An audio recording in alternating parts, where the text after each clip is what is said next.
Estas viejas fotografías guardan un secreto. ¿Lo ven? ¿Se atreven a descubrirlo? ¿Qué se oculta en estas extrañas expresiones? En unos minutos analizará su misterio el doctor Cabrera en el ya familiar retroproyector.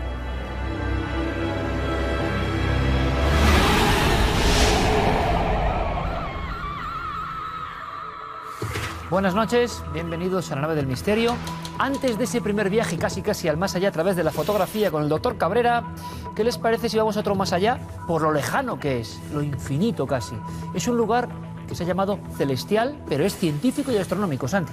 Pues sí, Iker, hace 20 años el telescopio espacial Hubble nos regaló, porque es un auténtico regalo, una de las imágenes más emblemáticas de la exploración espacial.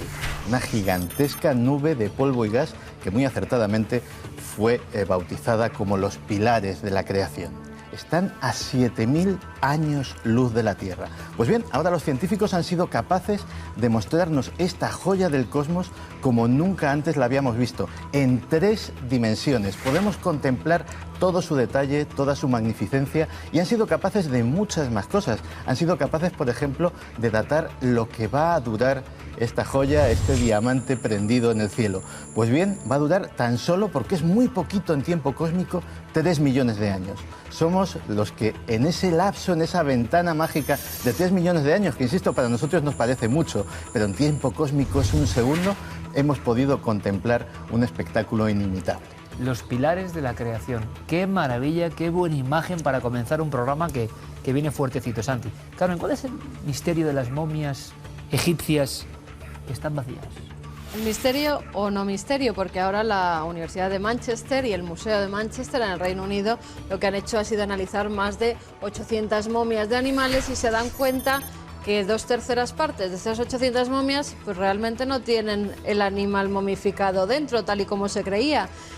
Se piensa, por un cálculo que se ha hecho de las catacumbas conocidas con momificaciones animales, que hay unos 70 millones de momificaciones egipcias animales. Pero claro, se han dado cuenta que en algunos de estos fardos lo que contenían eran restos, que los momificadores, como había tanta demanda para tantas tumbas, lo que hacían era, lo primero que pillaban, plumas de otros animales, huesos que podían ser los de ese propio animal o los de otro, lo metían ahí todo con una especie de telas, lo enrollaban hacia la figura del animal y entonces la metían en la tumba del finado. Bueno, picaresca egipcia, ¿no? Prácticamente. Sí. Y la persona que guardaba, faraón o no, ese animal como compañero del más allá, quizá no sabía que había poco del compañero. El ser humano parece que nunca cambia, ¿no? Hay seres humanos muy valientes, porque lo que ha hecho Santi, meterse en este lugar. No sabemos si es valor, temeridad, ansia de conocimiento. Es uno de los lugares más inhóspitos de la Tierra. En 1971, en Turkmenistán, la antigua Unión Soviética, un grupo de geólogos estaba haciendo unas prospecciones cuando de repente una bolsa de gas natural se les vino abajo. Afortunadamente no hubo víctimas, pero se les llevó por delante todo el equipo. ¿Y qué decidieron? Pues dijeron, bueno, no podemos contaminarnos con el gas, la gente no puede trabajar aquí, le prendemos fuego y en unos días esto se habrá extinguido. El problema es que lleva desde 1971 ardiendo sin parar, es un auténtico horno, además tiene forma de olla, lo cual aumenta el calor, donde se alcanzan temperaturas de más de 1000 grados. La puerta del infierno, La puerta del infierno se llama. Y este hombre, George Kourounis, ha sido tan temerario de proveerse de un traje especial y irse hasta el mismísimo fondo del cráter. Allí ha aguantado unos minutos y no solamente eso, ha tomado muestras y las muestras nos han dado además una auténtica lección de lo que puede ser la vida en otros planetas. Porque ¿qué ha encontrado allí? Una bacteria viva, una bacteria capaz de aguantar esas temperaturas que pueden ser como las que nos podríamos encontrar en lugares como Venus o Mercurio. Pues bien, incluso en esos ambientes tan inhóspitos también puede haber vida. Alucinante que haya bacterias a ese nivel, extremófilos prácticamente capacitados para desarrollar la vida, la existencia en lo más hostil. Increíble la mente humana de este hombre. La temeridad, como decía Santi, o ansia de conocimiento, y alucinante el material, imagino, de ese traje, porque aguantar eso. Esta noche aguantaremos otras cosas, si ustedes quieren, que creo que pueden ser realmente apasionantes. Vamos a viajar a un lugar concreto que es muy cerca de aquí, la ciudad universitaria. ¿Hay algún tipo de misterio? Sí, uno bastante tremebundo, que va a causar polémica, lo sé. En el 2006 se empezó a denunciar que habían restos de plutonio y uranio en zonas de la ciudad universitaria, por ejemplo, el campo de fútbol y otros lugares. Porque allí pasó algo hace mucho tiempo. Algo que es un auténtico expediente X español. Y como ustedes saben, cuando se mete lo nuclear por en medio, hay un gran manto de silencio. Un año antes de que surgiese la puerta del infierno, 1970, una gran parte de Madrid quedó contaminado. Pero en aquel momento nadie habló, fue secreto. Hoy desvelamos con protagonistas parte de ese alucinante secreto. Pasó aquí al lado de Madrid, aquí al ladito. También iremos a Cantabria, una casa donde ocurren algunas cosas, donde hay personas asustadas. Ha acudido nuestro equipo y han sido testigos. Nos lo cuentan y también ellos, los que viven allí, van a estar con nosotros. Pero nos marchamos a un rito en el Islam. También se hacen este tipo de exorcismos que ha acabado muy mal.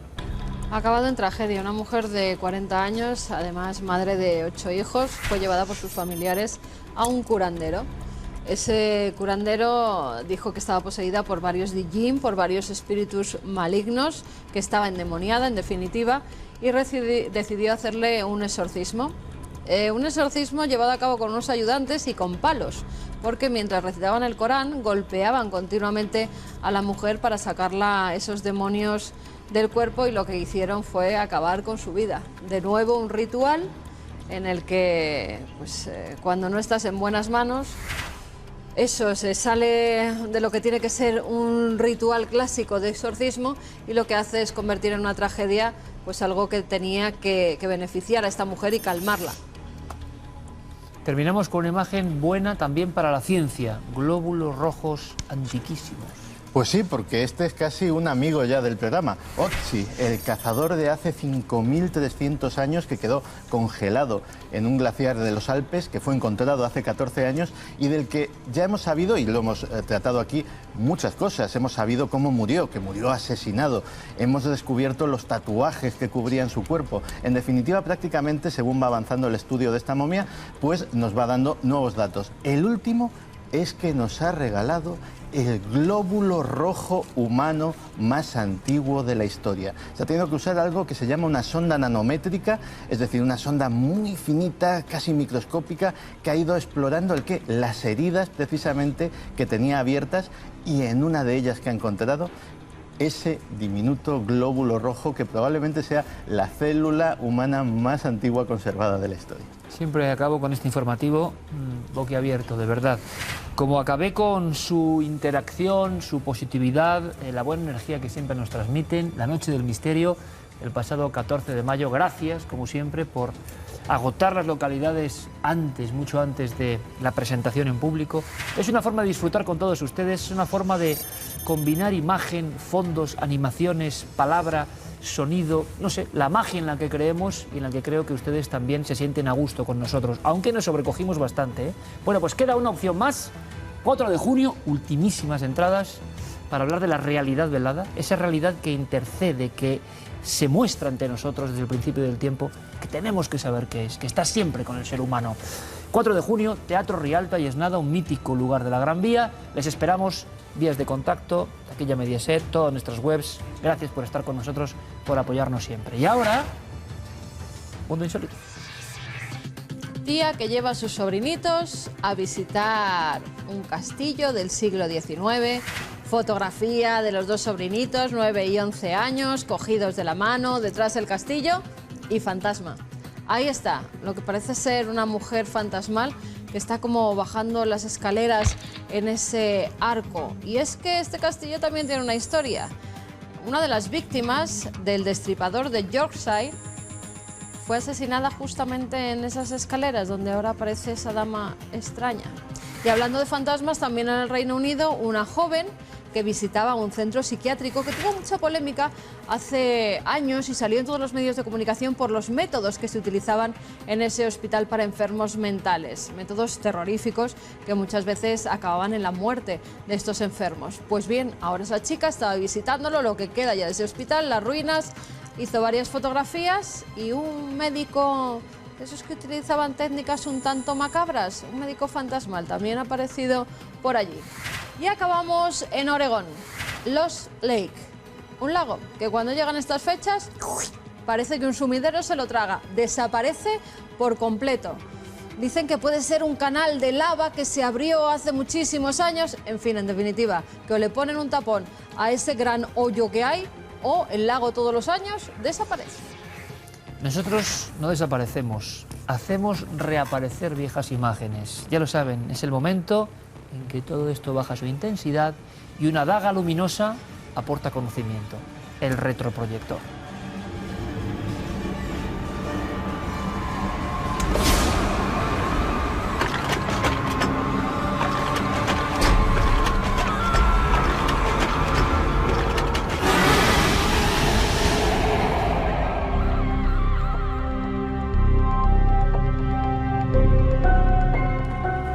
Les diré una cosa, estoy algo preocupado y lo estoy porque lo está el doctor Cabrera. Doctor, bienvenido, buenas noches. Buenas noches, Iker. ¿Y por qué, doctor? Pues estoy preocupado y los espectadores luego lo entenderán, porque hasta ahora hemos hecho retroproyector, cosas interesantes, incluso duras, la muerte, etcétera, pero hoy nos vamos a adentrar en un mundo muy oscuro que la gente en España no conoce para nada. Y eso es especial hoy. En Algo lo que tenemos. nuevo. Totalmente. Y sin embargo antiguo, como es el retroproyector. Muy antiguo, muy Bueno, antiguo. yo pienso que tiene de preocupante en el aspecto, doctor, de que yo siempre aprendo con el público, contigo, y siempre esta sección es un poco la importancia casi mágica que tuvo la fotografía, que rompió el mundo, que ofreció unas perspectivas nuevas, y lo que veo son dos señoritas que nos miran y no veo nada de macabro realmente, ¿no? Así, a ojo de buen cubero. Bien, quiero recordar que la fotografía empieza a finales del 19. Cuando empieza la fotografía mucha gente cree que es magia, porque hasta entonces solo había pintura, y cuando vemos esta foto de estas dos señoritas que nos miran, como tú muy bien has dicho, de una manera ciertamente seca o dura, pues la gente en su casa dirá, pues una foto, siglo XIX... De extraña expresión. Exactamente, de extraña expresión. Y entonces, claro, la gente se preguntará en casa, y pues bueno, pues no tiene mucha importancia esta foto. Y sí la tiene, Iker. Y la importancia es que estas dos señoritas son dos cadáveres.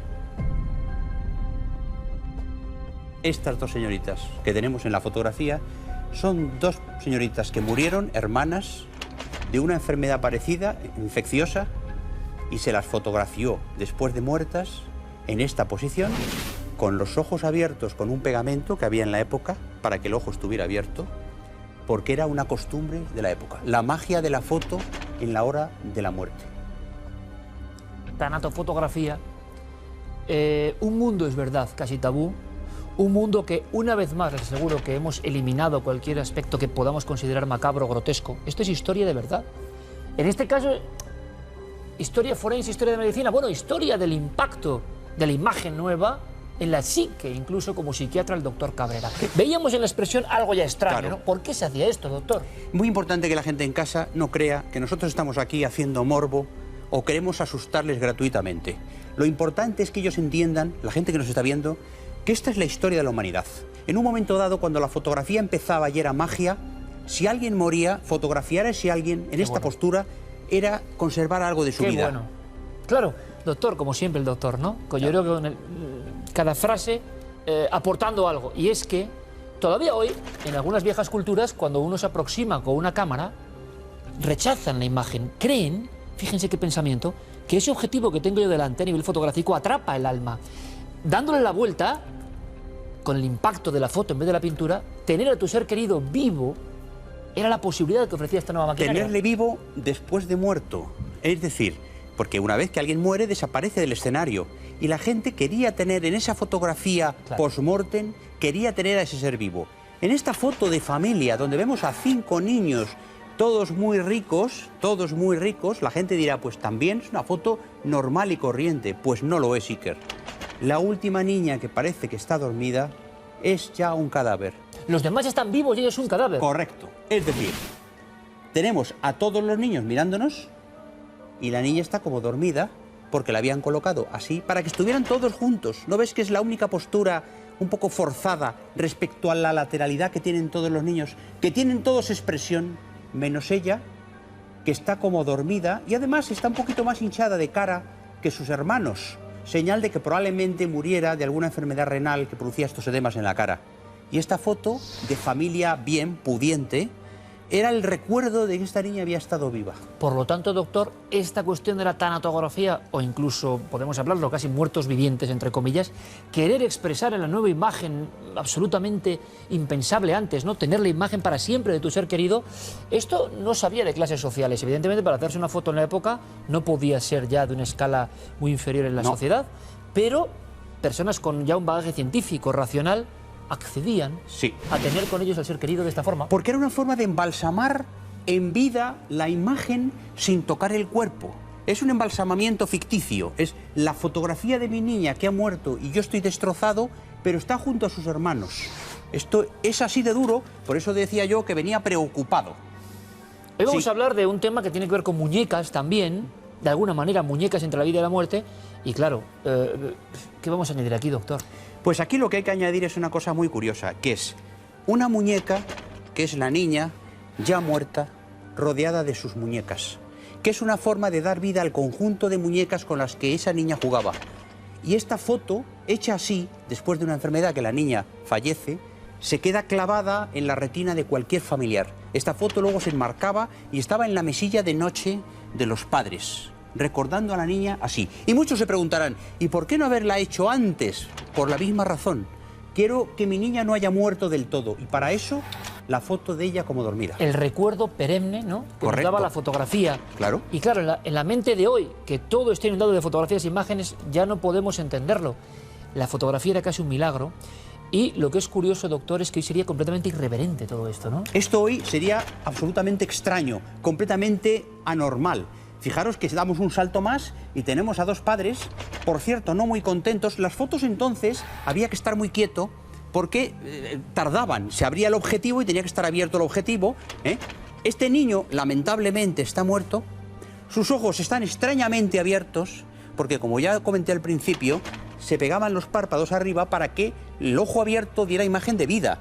Este niño con los ojos cerrados es más fácil pensar que sí está muerto. Pero ¿se quería engañar a alguien? No. Todo el mundo sabía que este niño en esa foto ya estaba muerto. Por lo tanto, no era un engaño al otro. En el fondo casi era un engaño a uno mismo. Es decir, mi niño ha muerto, no puedo soportar ese dolor y como no lo puedo soportar, lo tengo aquí después de muerto. Final del 19, principio del 20, doctor. Estamos en épocas... Y las expresiones de los padres también. Eso no tiene desperdicio. Las expresiones de los padres que están de luto riguroso, con una mirada triste, no, lánguida, melancólica, porque están haciéndose una foto con su niño en un caballito. Es decir, en su juguete preferido, este niño ya fallecido, porque entonces había muchísimas enfermedades, y no podían hacer otra cosa para conservar este niño que esta foto. Era robarle a la muerte un instante. Precisamente Alejandro Amenábar, seguidor, lo sabemos, junto con buenos compañeros que trabajan aquí de esta labor, como nosotros somos seguidores de sus películas, fue quien nos abrió los ojos, nunca mejor dicho, en una de sus secuencias memorables con Nicole Kidman, Los Otros, cuando en un momento dado, ¿te acuerdas, doctor? Sí. Abre Nicole con la criada, si no me equivoco, un álbum, empieza a verlos como tú y yo y los espectadores lo han visto. Claro. ¿Qué fotos son macabras? Y de repente le dice la chica, están muertos. Correcto. Era una costumbre que se hacía en toda Europa, ¿no? Sí, lo conocían. Y esa escena, que es impresionante, es una escena que nace de la pura historia. Hoy día no tendría mucho sentido, pero en aquella época ese álbum famoso en la película, claro, al abrir y ver, qué simpáticos, qué graciosos, pues No bueno. Y de repente, lo que era normal, que es otra de las enseñanzas del electroproyector, lo que era normal se convierte en algo espantoso, la sociedad lo rechaza por completo, y hoy una imagen como esta, con esta rectitud majestática, sería impensable. Sería absolutamente impensable. Es decir, que un hombre como este que ha fallecido y que su familia quiere tener el recuerdo de él, lo colocan como sujetando a una silla. Ahora explicaremos cómo esto podía hacerse, colocado. Fijaros que hay algunos detalles. Este hombre probablemente ya sería de clase alta, pero no tan alta. El fotógrafo no es un buen fotógrafo, que en aquella época los había buenos y malos como hoy. Tenía que haberle abrochado el botón en donde se ve que se hace un ojar y se le ve la camisa para que quedara más, porque si no da la impresión de que es un descuidado. Desastrado. Un poquito, ¿no? El pelo un poquito mejor peinado, una mirada que se ve ya distante, se ve vacía. Porque la muerte donde realmente se ve es en la mirada. Bueno, eso es que me ha dejado, doctor, desde la primera fotografía lo estoy pensando, Sí. Hay una mirada que resulta que el alma, la gente discute, pero ¿qué diferencia entre algo vivo que genera lo muerto y lo divide o lo separa de lo inanimado, en cuanto ese hálito, el alma, lo que ustedes quieran, se ha marchado, ha variado en el primer segundo, doctor, la expresión. Y te voy a decir por qué, porque el brillo de los ojos de la vida desaparece instantáneamente con la muerte. El ojo se deshidrata y se pierde el brillo. Cuando el brillo de un ojo se ha perdido, esa persona ha muerto. Y eso lo vemos a través de los siglos, Claro. simplemente en la primera ojeada. Vemos que esa expresión ya no es viva. No es vida. Esta expresión es la expresión de una persona fallecida, porque los ojos ya no brillan. Y esta foto tiene 130 años. Estamos hablando de los albores de la fotografía, ¿eh? Que de inmediato hay todo un oficio, doctor, que se dedica a esto con elementos nuevos, Sí. como esos pegamentos, Correcto. y luego veremos incluso todo tipo de armatostes. Correcto. Aquí ya el salto, fíjate bien, es cuantitativo. La niña no se le dejan los ojos abiertos, por supuesto ha fallecido, tiene un peluche, tiene un muñeco entre los brazos, tiene un cojincito tipo muñeco, y luego esta niña ha muerto 24 horas antes, estaba viva. ¿Y por qué lo digo? Porque esta niña ahora está en rigor mortis. Si os fijáis bien, las piernecitas de la niña están tiesas, están rectas. Significa que está dentro de las 24 horas de que ha fallecido. Por lo tanto, la foto se hacía casi inmediatamente después de la muerte. Esto tiene tela. Con un rito que llevaría su tiempo. Es decir, era muy importante Claro. en todo el rito de paso hacia el otro mundo el aportar la fotografía Eso es. como última imagen. Como última imagen, el vestido, ordenada, lavadita, Madre mía. limpia, peinada, con sus enaguas, con los zapatitos, colocada, con su muñequito. España no quedó al margen de No. todo esto. En España hubo toda una corriente que fue a la zaga de esto. Y aquí vemos el gran truco, entre comillas, para conservar al fallecido de pie. Como esa imagen que veíamos de ese Esa- hombre. ese hombre, que por cierto, en la imagen del hombre se veía detrás, nadie se habrá fijado, un trípode en el suelo, que es el trípode de este aparato con el cual se sujetaba el cuerpo, tanto por la parte de la espalda como por la parte del cuello, para que el cuerpo estuviera recto cuando ya había pasado el rigor mortis. Aquí ya ha pasado el rigor mortis. ¿eh? Y fijaros qué aparatos más sofisticados estaban estudiados, había profesionales Claro, de esto. una industria, entre comillas, Solo para eso. para la fotografía de la muerte. Solo hacían fotos a personas que habían muerto. Y se publicaban en los periódicos. Tú fíjate, aquí tenemos ya La escena. la imagen completa. Este hombre también está aún en rigor mortis, fíjate las piernas, porque si el fotógrafo hubiera podido doblar las piernas, lo hubiera hecho para que la imagen del cuerpo fuera más viva. ¿eh? Se le sujeta al hombre por la cabeza con un vástago, por detrás es el aparato que hemos visto anteriormente para que esté sujeto el cuerpo, y el fotógrafo abre el objetivo y aquí, aunque sea una ironía, como no hay movimiento, la foto es perfecta. Pero, doctor, ¿en qué momento de la historia, como en tantas cosas que nos vas contando y algunas que quedan que son impresionantes, estamos aprendiendo de también los complejos o cambios en la psique del ser humano? El doctor es psiquiatra. De pronto llega una corriente de pensamiento nueva que se horroriza ante esto. ¿En qué instante esto, que era noble, que era de padres que querían un amor más allá de la muerte, habitualmente, en qué momento se ve con desprecio? Es que es curioso, ¿no? Aunque esto no ha acabado del todo, se ha quedado reducido a la nada. La muerte se distancia del ser humano en la historia reciente a partir de la Segunda Guerra Mundial. Es un impasse importantísimo. Millones de muertos en los campos de batalla y la gente dice no queremos más muertos, ni fotografiados ni sin ellos. ¿Crees que es un shock Sí. psíquico en el planeta Tierra? Es un punto de inflexión, sin entrar en detalles de otras culturas más lejanas que Sí, no sí. conocemos. Hablamos de Occidente. Fíjate, Madre mía. esto es impresionante. La gente en su casa dice, esto es impresionante, porque aquí tenemos a la niña fallecida, sujetada por un vástago, con un fondo ya puesto por el fotógrafo. La niña está fallecida. La madre está sentada observando la fotografía como si fuera su última despedida. El fotógrafo profesional con el objetivo abierto en ese instante se está haciendo la foto. Y luego hay otro fotógrafo que fotografía el conjunto. El increíble archivo del retroproyector del doctor Cabrera, Esto es impresionante. que nos trae imágenes que, claro, pues en este caso sí que la imagen vale más que 1000 palabras. Esto es fuerte también. Ya no es foto que queremos ver viva, sino vemos madre e hijo.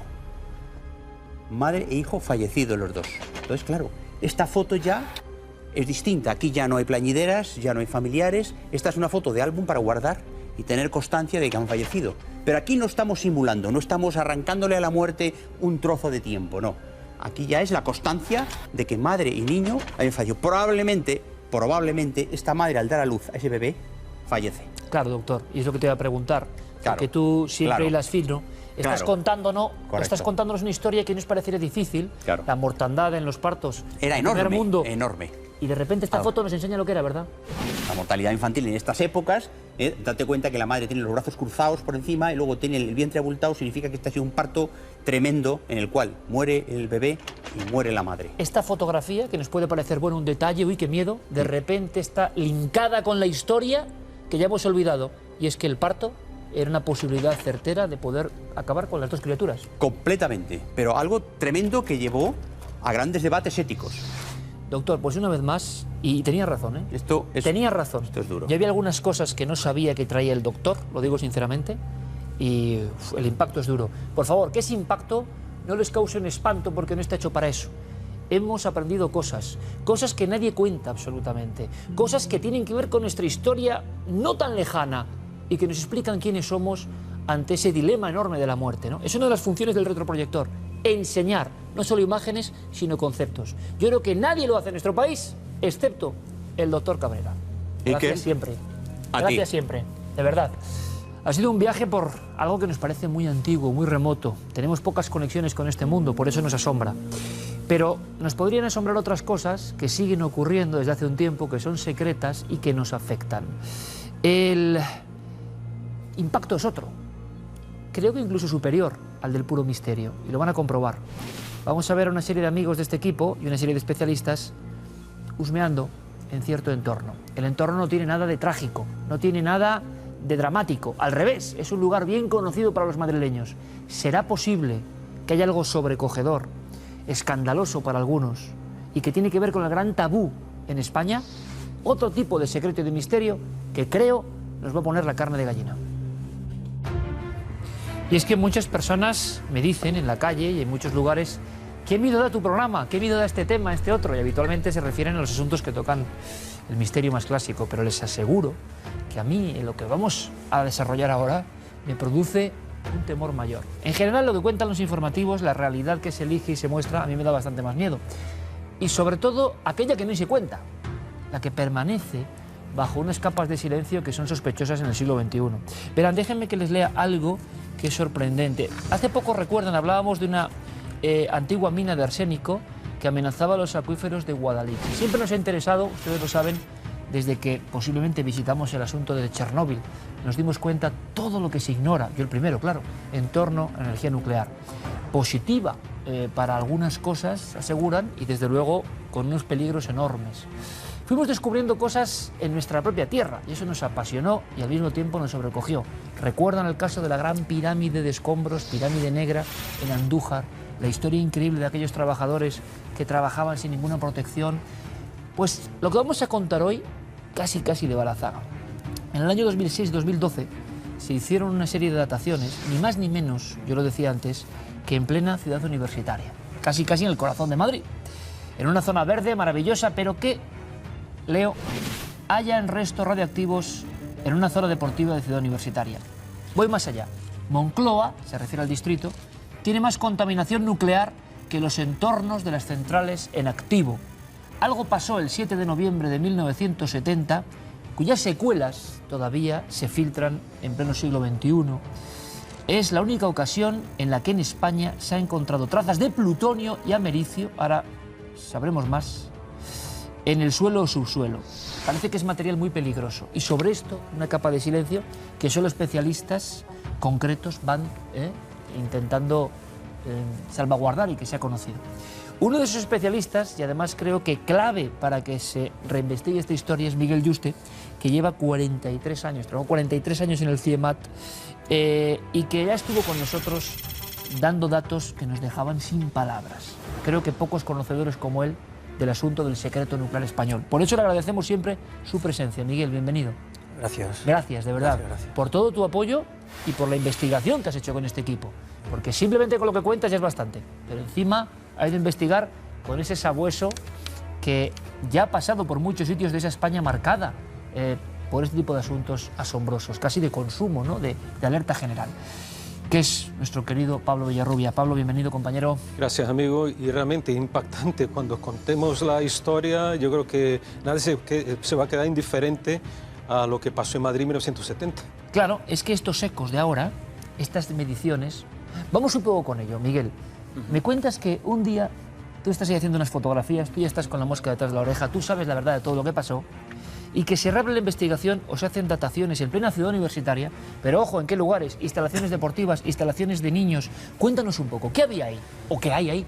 Bien, en la zona deportiva del CIEMAT, nosotros, como responsables del comité de empresa del CIEMAT, de los trabajadores, pues recibimos información de muchos compañeros y una de las informaciones es que se había hecho en la zona deportiva un enterramiento de residuos radiactivos.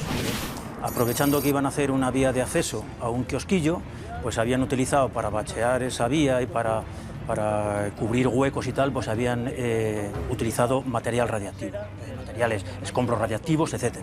Entonces nosotros hacemos una pregunta a la Dirección General en ese sentido y nos dicen que bueno, que no, en función de la historia, de la trayectoria en la casa, en el CIEMAT, que no era esperable que en la zona deportiva hubiese ninguna sustancia radiactiva enterrada y que en cualquier caso si hubiese alguna traza o alguna cosa como consecuencia de las labores que se hacían, que sería sin ninguna relevancia, muy por debajo. Pero un día un jardinero nos avisa de que habían puesto una carpa de color verde en la zona deportiva y que estaba gente de protección radiológica haciendo cosas allí. Entonces un compañero y yo nos acercamos y hacemos unas fotos de la carpa y tal.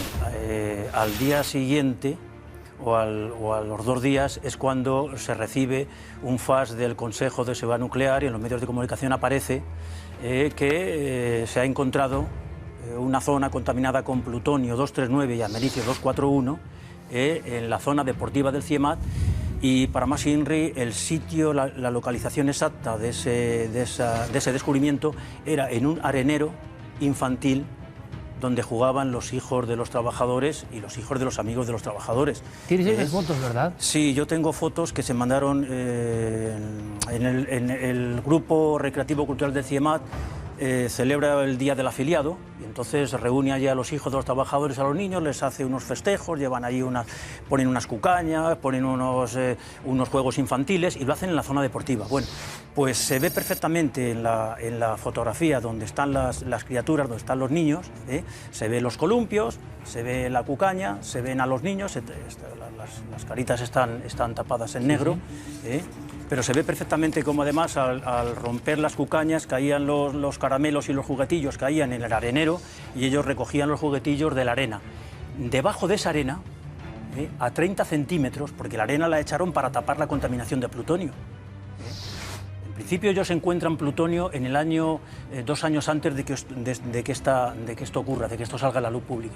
Ellos ven que hay mucha actividad radiactiva y para blindarla, para evitarla, echan 30 centímetros de arena amiga para taparlo, para blindar el plutonio. Entonces, en ese arenero es donde están jugando los niños y en ese arenero, esto es en el año 2005, en el año 2006, es cuando aparece, cuando el Consejo de Seguridad Nuclear tiene que revelar que hay una contaminación importante de plutonio, qué tal, poner una carpa, poner un acordonamiento como zona vigilada para que no entre nadie, etcétera, y tratarlo como una descontaminación de material radiactivo de gran riesgo como es el plutonio. Siempre hablamos de a contracorriente, a duras penas, minimizando las cuestiones. Sí. Yo no quiero alarmar a nadie, que no es cuestión, pero como periodista interesado en este secreto, porque nos interesan todos los secretos, y es que este en España es especialmente incisivo y permanente. Has hablado de plutonio y americio, en titulares, Miguel, y para que todo el mundo me entienda, ¿de qué estamos hablando? Pues estamos hablando de isótopos radiactivos que tienen una capacidad letal impresionante. El plutonio es un emisor alfa puro, prácticamente. Los emisores alfa no tienen mucho peligro si no los metes, si no los entran dentro de tu organismo. Los puedes blindar, o sea, puedes evitar su consecuencia. Por ejemplo, si este vasito fuese de plutonio, yo pondría esta película de papel encima y no estaría sometido a ninguna radiación. ¿El problema cuál es? Que yo, a través de una heridita, a través de la respiración, a través de la ingestión, claro, meta cualquier partícula de plutonio dentro de mi organismo. 1 microgramo de plutonio es letal, es mortal para el hombre. 1 microgramo es dividir 1 gramo 1.000.000 de veces. O sea, es polvo fino. Si eso entra en mi organismo, lo más probable es que me produzca o un cáncer de huesos, o un cáncer de riñón, o un cáncer de pulmón. Entonces, claro, niños jugando en un arenero infantil que está justamente en la zona donde hay plutonio, con sus palitas, con sus cubitos, cogiendo caramelos, Es que es increíble. Es que eso es lo que pasa, Miguel, además, y Pablo, que estamos acostumbrados incluso, bueno, en España, a lugares... Esto es pleno corazón de Madrid. ¿Por qué pasó algo? Pablo ha ido buscando los retazos de ese algo, ¿no? Nos vamos, Pablo, y ahora nos contará Miguel en primera persona, a una fecha clave para el secreto nuclear español, que es 7 de noviembre del año 70. Del año 70. En Madrid, o sea, hay un fallo en el antiguo reactor nuclear del GEN, de la Junta de Energía Nuclear, una fuga de agua, posiblemente una pieza mal soldada de una tubería, y Miguel nos podrá contar mejor. Y claro, esa agua era agua contaminada que refrigeraba el reactor nuclear que supuestamente, y se cree que sí, servía para fabricar el plutonio, el famoso plutonio de la bomba atómica de Franco. O sea, porque es decir, en aquella otra época gran conspiración de la que nadie sabía prácticamente nada, excepto personas como Miguel, que estaban allí, ¿no? Claro. Vamos a hacer una cosa, Pablo, vamos a escuchar a Miguel Ángel Vedeta Garmendia, también era miembro de la Junta de Energía Nuclear en aquel momento, conocía perfectamente lo que estaba pasando, el periodista Jesús Yoldi del País, que siguió la trayectoria de estos acontecimientos, fue uno de los pocos medios, junto con El Mundo, que sacaron esto a la luz, pero enseguida pasó el revuelo, ¿no? Una cosa que es escandalosa. ¿Qué nos contaban de ese día de 1970? Es que lo que ha hecho Pablo, lo que ha hecho Miguel, es regresar al lugar de los hechos. No se han tenido que ir muy lejos, ¿eh? Pleno corazón de Madrid. Y hay una historia que nos parece increíble que se produzca y sobre todo con este silencio. Les escuchamos. En el año 70 supimos que en el reactor nuclear GEN 1 había habido una fuga de residuos radiactivos que fue incontrolada y que se evacuó hacia las alcantarillas de la provincia de Madrid. De allí pues contaminó el río Manzanares, el Jarama e incluso el Tajo. Tuvimos suerte porque nos alertaron de que había unos informes que eran secretos sobre el accidente ocurrido en 1970. Y entonces pues hicimos una cita con una fuente que nos proporcionó esos informes y a partir de ahí empezamos a profundizar en el contenido de los informes. Tengo un recuerdo imborrable del olor fétido de los camiones que llegaban cargados con coliflores, con repollos, con hortalizas que nos llegaban a la Junta de Energía Nuclear. Aquel era un olor, para no recordar, porque eran verduras que estaban ya en estado de descomposición. En las muestras de las hortalizas que nos llegaban, de coliflores, repollos, etcétera, lechugas, encontramos que, sobre todo, el isótopo más buscado, que era el cesio 137, existía en algunas muestras en orden de pequeñas trazas y en otras en unas concentraciones mayores. La Junta, lejos de alarmar, lo que quiere es tapar el asunto, no quiere que nadie sepa qué es lo que ha pasado. Es decir, una cosa que pasó en 1970 sigue influyendo el terreno donde, por ejemplo, los niños juegan. ¿El público sabe esto? Yo desde luego no lo sabía. Miguel, ¿qué pasó aquel día que, bueno, se ha convertido eso en una especie de tabú, ¿no? Ni siquiera comentarlo? Aquel día del 70 en Madrid, en pleno corazón, repito, de la capital, ¿qué pasó? Bueno, lo que ocurrió fue una concatenación de acontecimientos que provocaron un incidente radiactivo gravísimo. Además de consecuencias en una población como Madrid, de millones de habitantes y con evacuación en el río, nada menos que en el río Manzanares, Jarama y Tajo, que riegan una zona muy fértil, la vega del Manzanares, el Jarama y el Tajo, tiene una producción de verduras. ¿Los 3 ríos fueron afectados? Claro, los 3 ríos, sí, no, fueron afectados los 3 ríos y fue afectado el Tajo hasta su desembocadura por Lisboa. El hecho de que el Tajo sea un río que compartimos con Portugal es el hecho de que nos enterásemos de ese accidente. Si no llega a ser por el gobierno portugués, si no llega a ser porque en Portugal aparece la fauna muerta, la fauna del río muerta, y ellos se alarman, jamás hubiésemos sabido ese accidente, porque lo que pasó aquel día se trató de silenciar absolutamente. Claro, al ser conocido en la opinión pública, alarma al gobierno americano, que está, me parece que el presidente era Jimmy Carter en aquel tiempo, que era un ingeniero nuclear, y entonces se dan cuenta de lo que estaba haciendo el gobierno de Franco era pretender tener armamento nuclear propio. Entonces mandan a Kissinger, me parece que fue el que mandaron a pedir explicaciones, y claro, aquello se organiza un bochinche impresionante, tienen que pedir una inspección de expertos de la OIEA, vienen 5 de ellos a Madrid a inspeccionar las instalaciones, pero bueno, el accidente, ya te digo, se produce por un fallo en una soldadura que habían hecho en una tubería, y porque en paralelo con la operación de trasvase de residuos de un tanque a otro en esa instalación, otro laborante estaba haciendo otra operación utilizando la misma estructura. Entonces este laborante, parece ser que estaba jugando al fútbol, parece ser que no se enteró muy bien, no cerró la válvula a su tiempo, se dieron cuenta en el lugar de origen de los residuos, en el tanque donde estaban expulsándolo al otro, de que algo estaba pasando, y hubo un momento de absoluto pánico, claro, cuando se dieron cuenta de que estaban escapándose aquellos residuos radiactivos con una actividad brutal, con una actividad brutal de cesio 137, estroncio 90 y plutonio, americio, rutenio, etcétera, pues claro, la situación de pánico hizo que entrasen en un shock que se les ocurrió nada menos lo más inadecuado, lo que a nadie se le hubiese ocurrido, a ninguna persona razonable o serena en aquellos tiempos, con una cobardía absoluta y un desprecio por cualquier comportamiento normal y racional, metieron agua por la tubería, por la alcantarilla, y trataron de echar los residuos, de alejarlos de la Junta de Energía Nuclear, echaron los residuos, midieron, comprobaron que había caído la radiactividad, claro, porque los residuos habían salido, taparon y se fueron de fin de semana. ¿Y qué cantidad, Miguel? Mira, la actividad que salió, que midieron ellos en la tubería de salida, la actividad que midieron daba más de 9 millones de veces más que el límite máximo permitido en aquellos tiempos por la legislación vigente. En el puente de Vallecas, 1,8 millones de veces más que el límite máximo permitido. Vallecas está justamente al otro lado de Madrid. Entonces es cuando empezaron las explicaciones. Cuando el doctor, el jefe de protección radiológica y medicina del CIMAD, pues salió en televisión española diciendo que había habido un incidente, que había habido un escape de residuos radiactivos al alcantarillado, pero que era mínimo a la actividad radiactiva, que no era peligroso en ningún caso para la ciudadanía, que no tenía ninguna importancia, etcétera, etcétera, etcétera.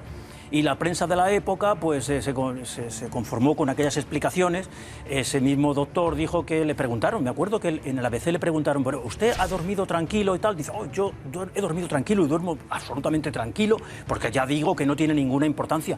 Es increíble. O sea, pero Miguel, y lo más grave fue que no tomaron ninguna medida, porque si en el momento de no darse cuenta, en el momento de que saben que se ha desvelado el secreto, actúan inmediatamente, paralizan el riego en las huertas y en las vegas, recogen, prohíben el consumo de esas verduras, las quitan de los mercados, etcétera, se hubiese evitado el problema que seguramente, con toda seguridad se ha producido, claro, que es la consecuencia, muertes por cáncer que se habrá producido entre la población madrileña como consecuencia del consumo de verduras contaminadas durante años. Claro. Madre mía, pero lo que estás contando es gravísimo y no lo sabíamos. Es más, gran parte del público, la inmensa mayoría, no sabía ni que se hacía esto en plena ciudad universitaria, ni que hubo esta fuga. Solo si uno va a programas, que los ha habido, maravillosos, especializadísimos, te cuentan el incidente del 70 en pleno Madrid, y uno se queda diciendo, esto supera cualquier novela, de esto no se habla.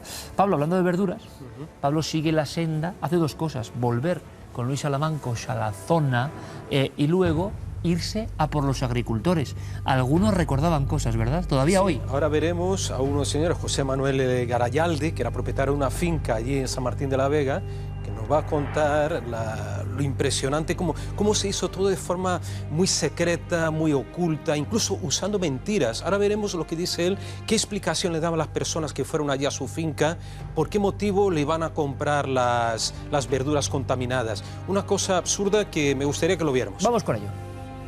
Entonces un día me llamó el encargado, que había estado un señor que era de la Junta de Energía Nuclear y que quería comprarnos las coliflores. Y además nos las pagaba a un precio que para aquella época o para aquellas circunstancias pues era francamente elevado, ¿no?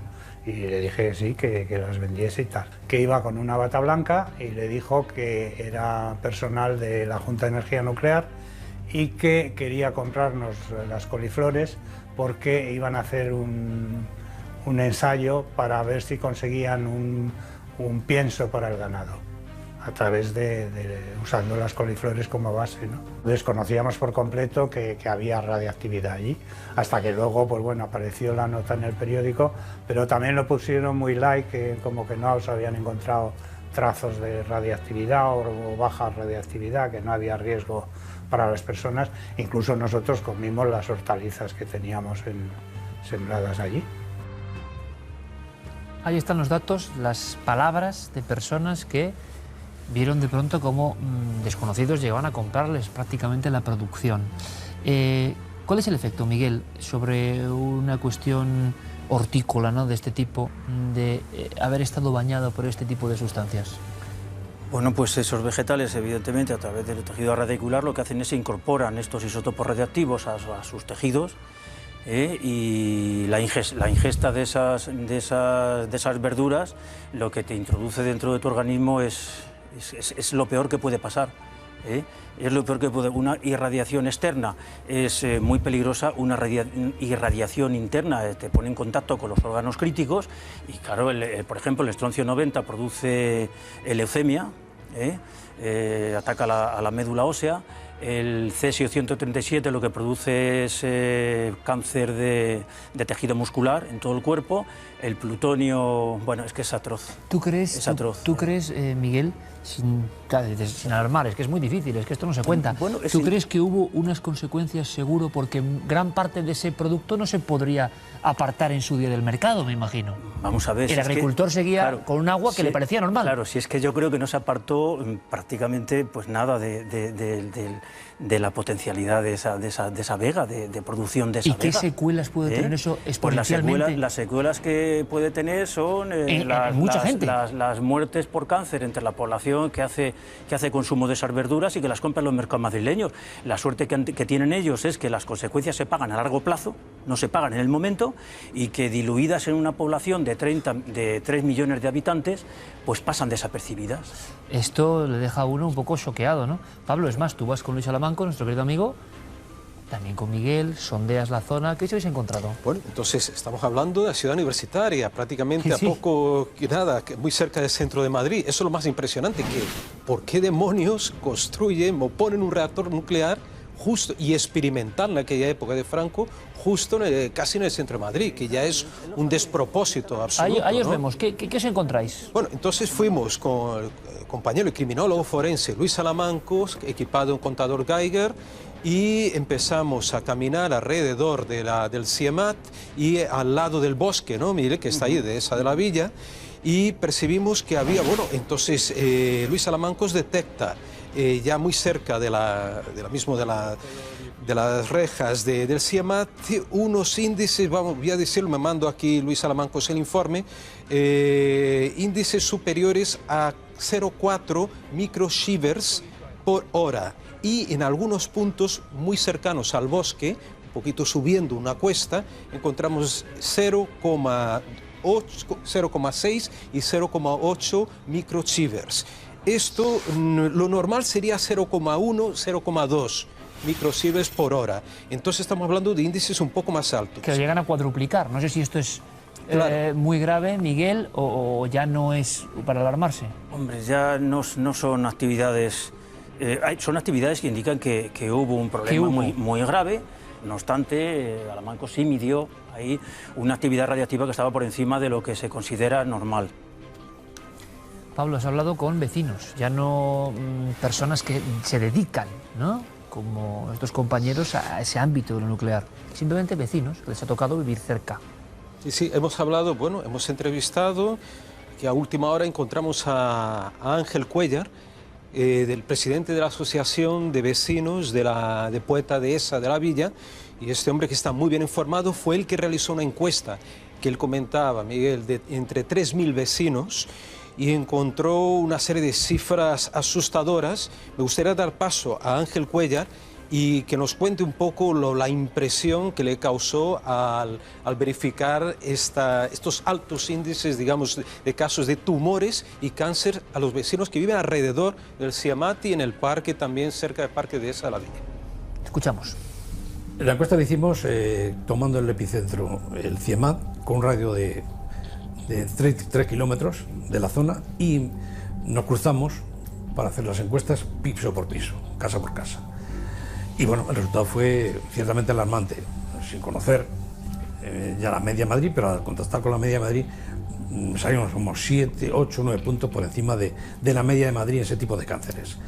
Cánceres de laringe, cánceres de pulmón, cáncer de próstata, eso en hombres, y de pecho en mujer principalmente, y también de útero.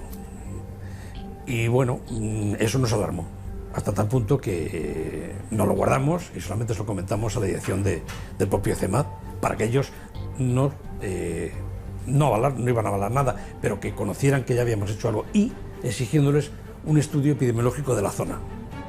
Uno tiene la extraña sensación, siempre que toca estos temas, hablamos de Madrid, bueno, como en su día hablamos de Andújar, ¿no? Hablamos de las minas abiertas con los geólogos, de que hay un gran secreto, es un material incómodo, no se acaba de comunicar muy bien todo esto, o sea, seguramente se podría hacer mejor, seguramente, y ahí ponemos las vías de contacto, habrá personas que piensen diferente, pero desde luego hemos hecho un recorrido entre el ayer y el hoy, Pablo, 1970 a la actualidad, un accidente que te aseguro, Miguel, que la inmensa mayoría del público no conocía, y que termina en estas noticias que nos hablan de restos radioactivos en zonas muy concretas de la ciudad deportiva, ciudad universitaria de Madrid.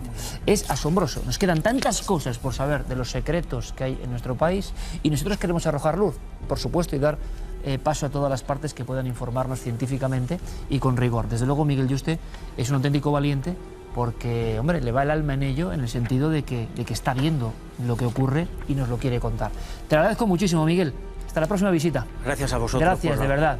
Gracias. Pablo, gracias. Así que es otro tipo de misterios, sí, el tema es pero nos sobrecogen mucho más, te lo aseguro. Más. Porque hay mucho en juego. Pablo, gracias por la investigación, compañero. Gracias, amigo. Como También siempre. gracias, Miguel.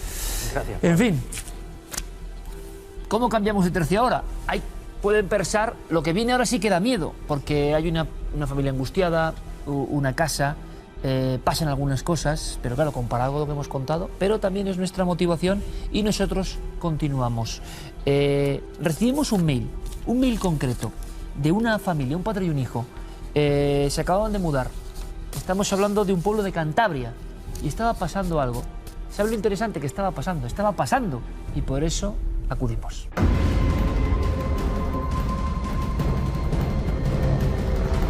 Acudimos a esta casa de Hinojedo, Cantabria, porque sus inquilinos están intranquilos. Desde que se mudaron, están ocurriendo cosas que no pueden explicar.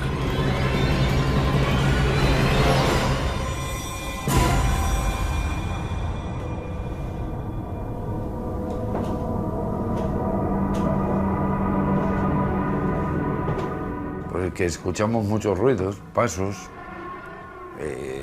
cosas que se caen y demás.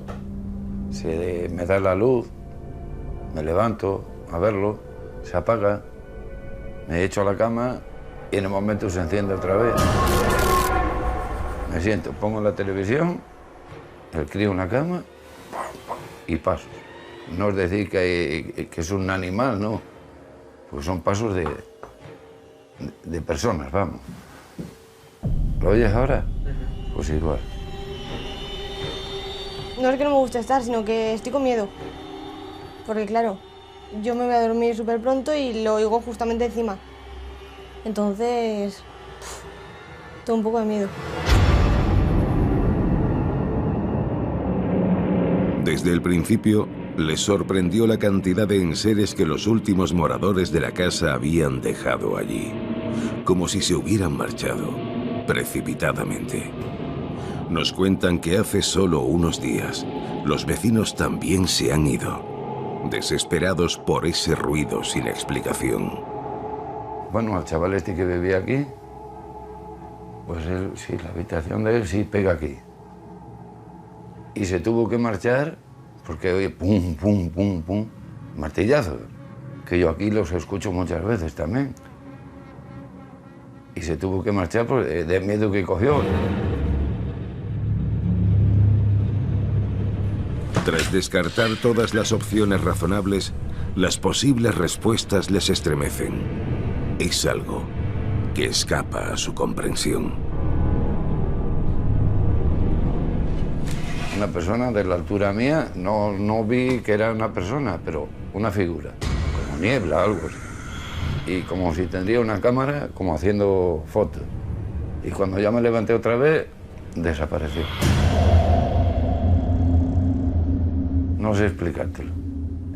Cómo pudo abrirse así la puerta, darse la luz, quitarla, volverla a dar y darme a mí un trancazo y tirarme al suelo.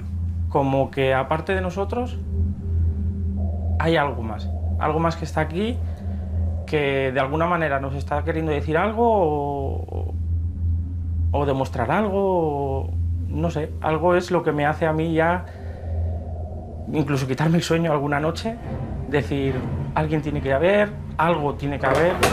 Vamos a probar esta aplicación que mide los campos electromagnéticos.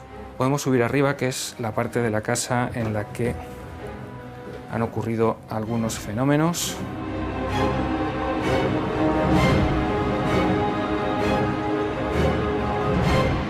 Podemos entrar en la habitación de Joaquín, que es esta. Joaquín tuvo un problema con este altillo. Los dispositivos de Diego Marañón se disparan en algunos puntos del inmueble. Los datos no son concluyentes, pero añaden misterio a los pasos, golpes, apariciones y hasta contactos físicos que describen los testigos. Yo pienso que igual no quiere que viva nadie aquí en su casa.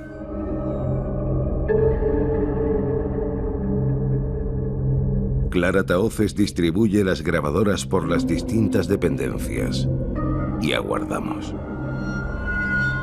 Hasta que, desde algún lugar, parece llegar una respuesta.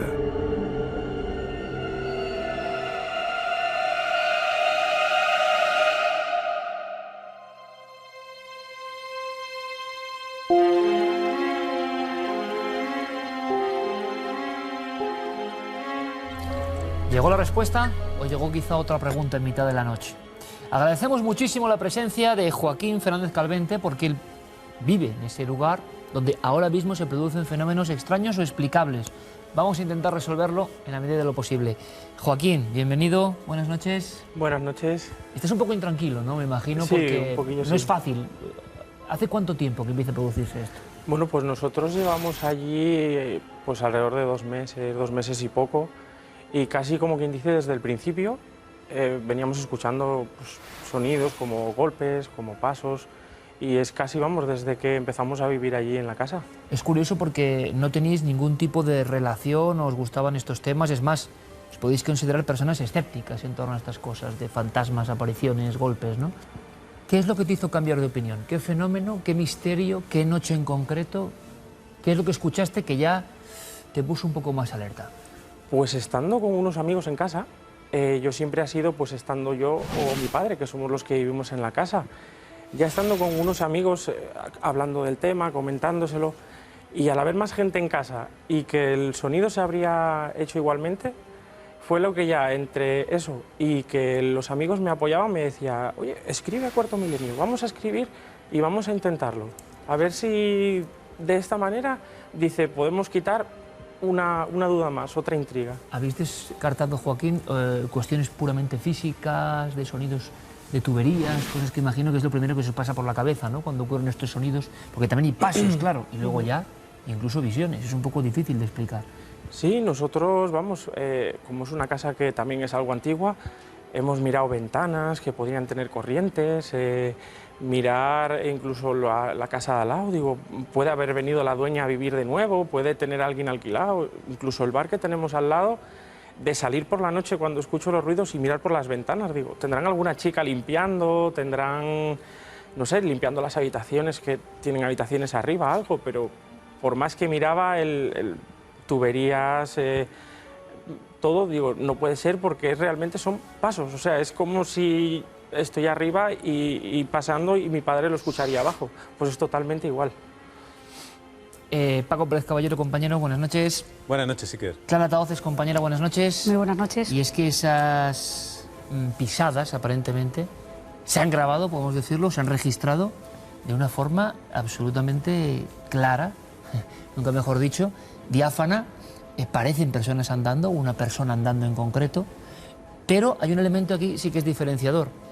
Una parte del equipo, en concreto Clara y Diego, escucháis en tiempo real todo esto que comentaban Joaquín y su padre. Los dos, está pasando ahora, estaban asustados, lo denunciaban, y esto no es habitual. Acudían Clara y Paco rápidamente porque el hecho estaba produciéndose ahora, en los últimos días. ¿Qué escuchasteis? Pues en una primera inspección ocular que hicimos Diego y yo, mientras que Paco estaba en la planta inferior preparando un poco el set para grabar los testimonios, pues en una de las habitaciones, claro, al ser una escalera, tú te desorientas y ya no sabes a dónde exactamente da esa habitación, pero escuchamos una especie de golpes, unos ruidos así un poco procedentes de la pared. Claro, la sorpresa fue que cuando bajamos y lo comentamos, resulta que esa habitación daba a la casa de al lado que está vacía, que precisamente fue la que desocuparon a raíz de escuchar martillazos cuando la casa en la que viven ahora Joaquín y su padre estaba vacía. O sea, Paco, que la historia de los ruidos o de las anomalías llegó, como marcabais un poco en el reportaje, a espantar al vecindario antiguo. Esto sí que también es una anomalía rara, ¿no? Es que alguien abandona una casa por unos ruidos, deben ser unos ruidos de los que no encuentran ningún tipo de explicación. Bueno, eso es lo que nos cuentan allí los propios testigos. Es de estos temas que a mí por lo menos me gustan mucho porque son cosas que están pasando ahora, son personas muy normales que nos llaman precisamente porque no encuentran explicación. Está muy bien que Joaquín lo haya explicado, porque claro, el espectador dirá, bueno, unos ruidos, ¿quién no tiene ruidos en su casa? Bueno, Joaquín lo hizo primero, nosotros lo hicimos después. No hay una explicación aparente, es decir, fíjate hasta qué punto que al lado hay un bar y dirá el espectador, bueno, pues esta es la explicación seguro, ¿no? Bueno, está tan aislado que se estaba jugando un partido de fútbol, estábamos fuera, en el exterior, y no se oía absolutamente nada, nada, ni golpes, ni ruidos, ni voces, con lo cual, si encima nos dicen que todos estos ruidos se producen a partir de las 11, 12 de la noche, que es cuando ya el bar está cerrado, que es el único elemento que podemos decir que podría ser una explicación, ¿no? Claro, nos quedamos sin respuestas. Esos vecinos que se marchan, como tú dices, ¿qué explicación hay a eso? Que además ha salido el padre explicándolo muy bien, el padre de Joaquín. Este chico es que ya no lo podía aguantar más, eran como unos martillazos, como unos ruidos, como unos golpes. Luego hay otras cosas que nos llaman la atención y es que la mayoría de esos ruidos se concentran en la habitación del padre, de Joaquín. Y el propio padre nos decía, yo creo que esto puede estar relacionado conmigo. Dice, yo no lo tengo miedo, pero yo creo que es algo que trata de decirme a mí algo, ¿no? Yo dejo claro que nosotros en nuestros días de investigación no hemos encontrado una fuente de ruido explicable. Ni las puertas hay que decirlo, casi no se pueden mover porque rozan con el suelo, están desvencijadas, ya tocan el suelo y cuesta abrirlas. ¿Cómo es posible que en mitad de la noche se oiga que esas puertas se mueven? Incluso que el padre llega a ver cómo se abren, ¿no? Cuando él la ha dejado medio cerrada porque no la puede cerrar, ¿no? Tu padre es un tipo templado, un tipo corajudo, porque vivir todo esto y no tener un excesivo miedo también es un poco heroico, ¿no? Pero lo cuenta con gran naturalidad porque como que os habéis acostumbrado ya un poco, a pesar de que son solo 2 meses, a que esto ocurra casi todas las noches. Sí, al principio, pues bueno, no le das importancia porque lo puedes asociar a cualquier otra cosa, eso es. Pero ya con el tiempo, pues y eso que como dices tú que es poco tiempo, pero como que ya dices que es algo normal. Pero claro, ya a raíz de ocurrirle a mi padre aquello de él ya realmente verlo en su habitación, que se encendiese la luz y demás, entonces ahí él no. O sea, mi padre, la verdad. ¿Cómo te lo contó tu padre? ¿Cómo recuerdas ese momento en que tu padre te cuenta que ya no son ruidos, sino que a los pies de la cama ha aparecido algo? Pues él le notaba raro todo el día y ya un rato me dice, oye, pues ¿tú a qué hora te has acostado? Digo, no, yo me he acostado temprano anoche.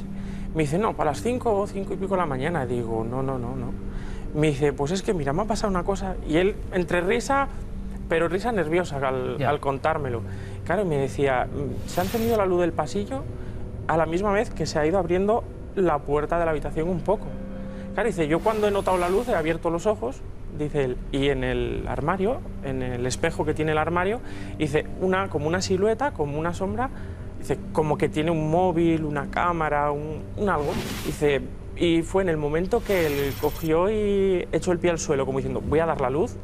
Dice que es cuando todo se apagó la luz del pasillo y se desapareció la silueta que él veía. ¿No llega a ver cara? ¿No llega a ver rostro? No. Lo que ves es una figura Sí, como una silueta, una figura, dice que además no muy grande tampoco, o sea, una persona normal, una niebla común, eso que haciendo una silueta. Clara, hemos escuchado en este programa muchas visiones, esta sí que es anómala, extraña, como si le apuntase con algo. Sí, la verdad que me llamó la atención cuando nos lo comentaron, precisamente eso, ¿no? El que tuviera algo en las manos que parece que le estuviera espiando o algo en un sentido... O mostrando algo. Mostrando algo o atesorando algo, ¿no? No sabemos muy bien exactamente a lo que se refiere, pero claro, la formación esa como nebulosa, ¿no? Que no llega a saber el rostro de esa figura, pero que sabes que es una figura aparentemente humana o con forma humana, pues desconcierta bastante cuando además Joaquín, padre, efectivamente es una persona muy templada y aparentemente él lleva este tema con bastante solera, es decir, se ve que bueno, intenta no darle una excesiva importancia, pero está muy intrigado por lo que le pasó. Y también el hecho de que por 2 veces en esa habitación se haya caído de la cama cuando no lo había pasado jamás. Es decir, que nos contaba Joaquín, hijo, que ahora incluso para darse la vuelta anda con precaución porque piensa que se puede volver a caer, pero claro, caerse de la cama no es fácil. Que le empujase. Exacto. Hay una historia detrás de todo esto. Luego escucharemos la grabación, sabremos también qué midió Diego Marañón que le impresionó tanto. Pero Paco, hay una historia que podemos empezar a contar y ahora a ver si Joaquín nos la ratifica, ¿no? El padre sospecha que tiene que ver con él, que es una cuestión, digamos, que entronca con su existencia concreta más que con el resto de la familia. Indagando y buceando encontramos una historia terrible en esa casa. Sí, además es algo que es voz populi, no es una cosa que nosotros hayamos tenido que buscar, porque todo el pueblo sabe que en esa casa hace 15 años pues un muchacho se quitó la vida, se ahorcó. Fíjate que nuestro compañero Juan Gómez, de Nueva Radio, de Nueva Dimensión de Radio Cantabria, nos decía, que a veces colabora con nosotros, que esa zona en concreto de Hinojedo concentra, no sabemos por qué, pero en Cantabria todo el mundo lo dice, un alto índice de suicidios. No sé si esto tiene algo que ver con este suicidio en concreto. Lo que sí sabemos, preguntándole ya a los testigos, es que la relación de este chico con el padre en concreto era bastante estrecha, hasta que en un momento, pues por una tontería, por una jugada mala en las cartas... ¿Una discusión? Hubo una pequeña discusión. Nada grave, pero sí que es verdad que desde entonces la relación no fue demasiado fluida, ¿no? Se hablaban, pero se trataban de evitar. Y ocurrió la tragedia, justo en esta casa, donde años después él y su hijo acabarían viviendo. ¿Y tu padre, de alguna manera, tú crees que relaciona con todo esto la historia, que puede tener que ver con él? ¿Recordaba perfectamente a esta persona de la que estamos hablando? Sí, mi padre yo creo que desde el principio fue el primero en asociarlo con este muchacho. Él decir, pues claro, la relación de que le conocía, de que somos de cerca del pueblo y de todo, él siempre ha dicho, para mí, ¿qué es esta persona? Porque igual ese enfrentamiento que muchas veces luego nos damos cuenta y son cosas absurdas, ¿no? Que tampoco son tan importantes. Igual tu padre se le ha quedado ese resquemor de que ese hombre se quitó la vida y habían discutido, o pasaba algo, o quiere decirle algo, o algo pasa en esa casa que tiene que descubrirse. Sí, yo creo que sí. Que él lo que tiene es eso, la pequeña discusión esa que tuvieron, que desde entonces ya era una relación como la de antes. Entonces yo creo que él, asociando lo que nos está ocurriendo con eso, dice, para mí que me quiere decir algo, o no quiere que esté aquí, o... No quiere que esté aquí. ¿Sabéis el lugar exacto donde ocurrió el...? Pues el lugar exacto es la parte de atrás de la casa. ¿Parte de atrás de la casa? Sí, exacto, no lo sabemos seguro, pero sí sabemos que es la parte de atrás de la casa, unas pequeñas cuadras que tenía el muchacho ahí. Fíjate, Iker, que él llega a identificar ese presunto fantasma que ve, esa figura. Yo le pregunto directamente, porque digo, bueno, a lo mejor es rizar mucho el rizo, pero Joaquín, ¿a ti te resultaba familiar esa sombra? Y ¿tenía algo que ver con el muchacho este que me estás contando que se ha quitado la vida aquí? Dice, totalmente. O sea, altura, la forma. Dice, hombre, no te puedo asegurar porque no tengo ni idea. Además, es verdad que es un hombre muy aguerrido. Él de hecho, yo hablando antes con Joaquín fuera de cámara, digo, él me da la impresión de que él le impone esto mucho respeto, pero como es aguerrido, Es decir, él no quiere que nadie le vaya a decir que estas cosas le dan miedo. Y él lo primero que dice, que no le tiene ningún miedo. De hecho, cada vez que oye un ruido, cada vez que esa puerta se abre, él dice, aquí estoy, ¿qué quieres decirme? ¿No? Él quiere saber, él quiere comunicarse, él quiere solucionar eso. Y de hecho, hemos escuchado en el reportaje como él dice, yo creo que no quiere que viva en esta casa. Pero yo preguntándole a Joaquín y Clara le hemos preguntado, digo, oye, ¿y tenéis pensado en algún momento si esto sigue? Sí, pues que te conteste, Pero vamos, Joaquín yo creo que lo tiene claro, pero el padre... Joaquín le ha cogido un poco más de... Sí, de respeto, sí, por llamarlo de alguna manera, respeto. Mi padre no, ¿eh? Yo, vamos, incluso lo he hablado con él y digo, oye, si con el tiempo esto se vuelve más molesto, de quitarnos el sueño, de llegar a ser una cosa que ya la tengas todo el día y te agobie, y dice, no, yo no me voy aquí. O sea, no sé como un reto personal también un poco, ¿no? Eso es, sí. La gente de Cantabria recia... Quiere saber. Yo tengo claro que yo sí. Yo, si esto llega a ser una cosa que ya no es solo lo que nos pasa, que es más y más continuo y más molesto, yo creo que sí. Porque tú sí has perdido un poco el sueño también, ¿no? En ocasiones. Sí, yo sí. Sí, de quitarme el sueño, de oír el ruido mientras estás en la cama y ya te quedas con la cosa y a darle vueltas a la cabeza. Entonces, entre el ruido que hemos escuchado en ese momento y la cabeza, sí que me quita el sueño. Vamos a hacer una cosa, vamos a escuchar ese ruido, o lo que grabaron nuestros compañeros, vamos a ver si Joaquín puede identificarlo. Lo digo siempre, cuando ponemos grabaciones, este no es el mejor lugar, desde luego, para escucharlas. Espero que ustedes, con todo lo subjetivo que también tiene esto a veces, puedan percibirlo bien. ¿Es el sonido, Clara, que se graba? Cuéntanos, repítenos. Pues esto es curioso, porque realizamos varias pruebas en diferentes días. Una de las pruebas se hizo en el Altillo, que se dejó con un temporizador para que grabara automáticamente por la noche. Ahí se han grabado muchos golpes, hay que decirlo, pero lo que vamos a escuchar se grabó en la habitación de Joaquín padre, con el micrófono que tenemos conectado al ordenador, y en la habitación de Joaquín hijo dejamos otra grabadora simultáneamente. Nos marchamos todos de la casa, es decir, allí no quedó nadie, y durante 32 minutos esto que vamos a escuchar se repite a lo largo de la grabación en varias ocasiones. A lo largo de 32 minutos. Pero solo en la habitación de Joaquín padre. En la otra habitación no se ha grabado nada. ¿Podemos adelantar algo, Clara? Ya sé que muchas personas nos critican, no adelantéis, pero es que si no... Bueno, ¿En qué tenemos que centrar nuestra atención? En este caso lo que Aquí son ruidos, no voces. Exacto. Lo que vamos a oír es el chirriar de puertas, y las puertas estaban cuando volvimos exactamente igual que las habíamos dejado, es decir, que no se habían movido. Y también el ruido de pasos, como si alguien trasteara por la zona, por el lugar. Pero a ver qué le parece a nuestro público, que es lo importante. Afinemos todos el oído, incluido, por supuesto, Joaquín.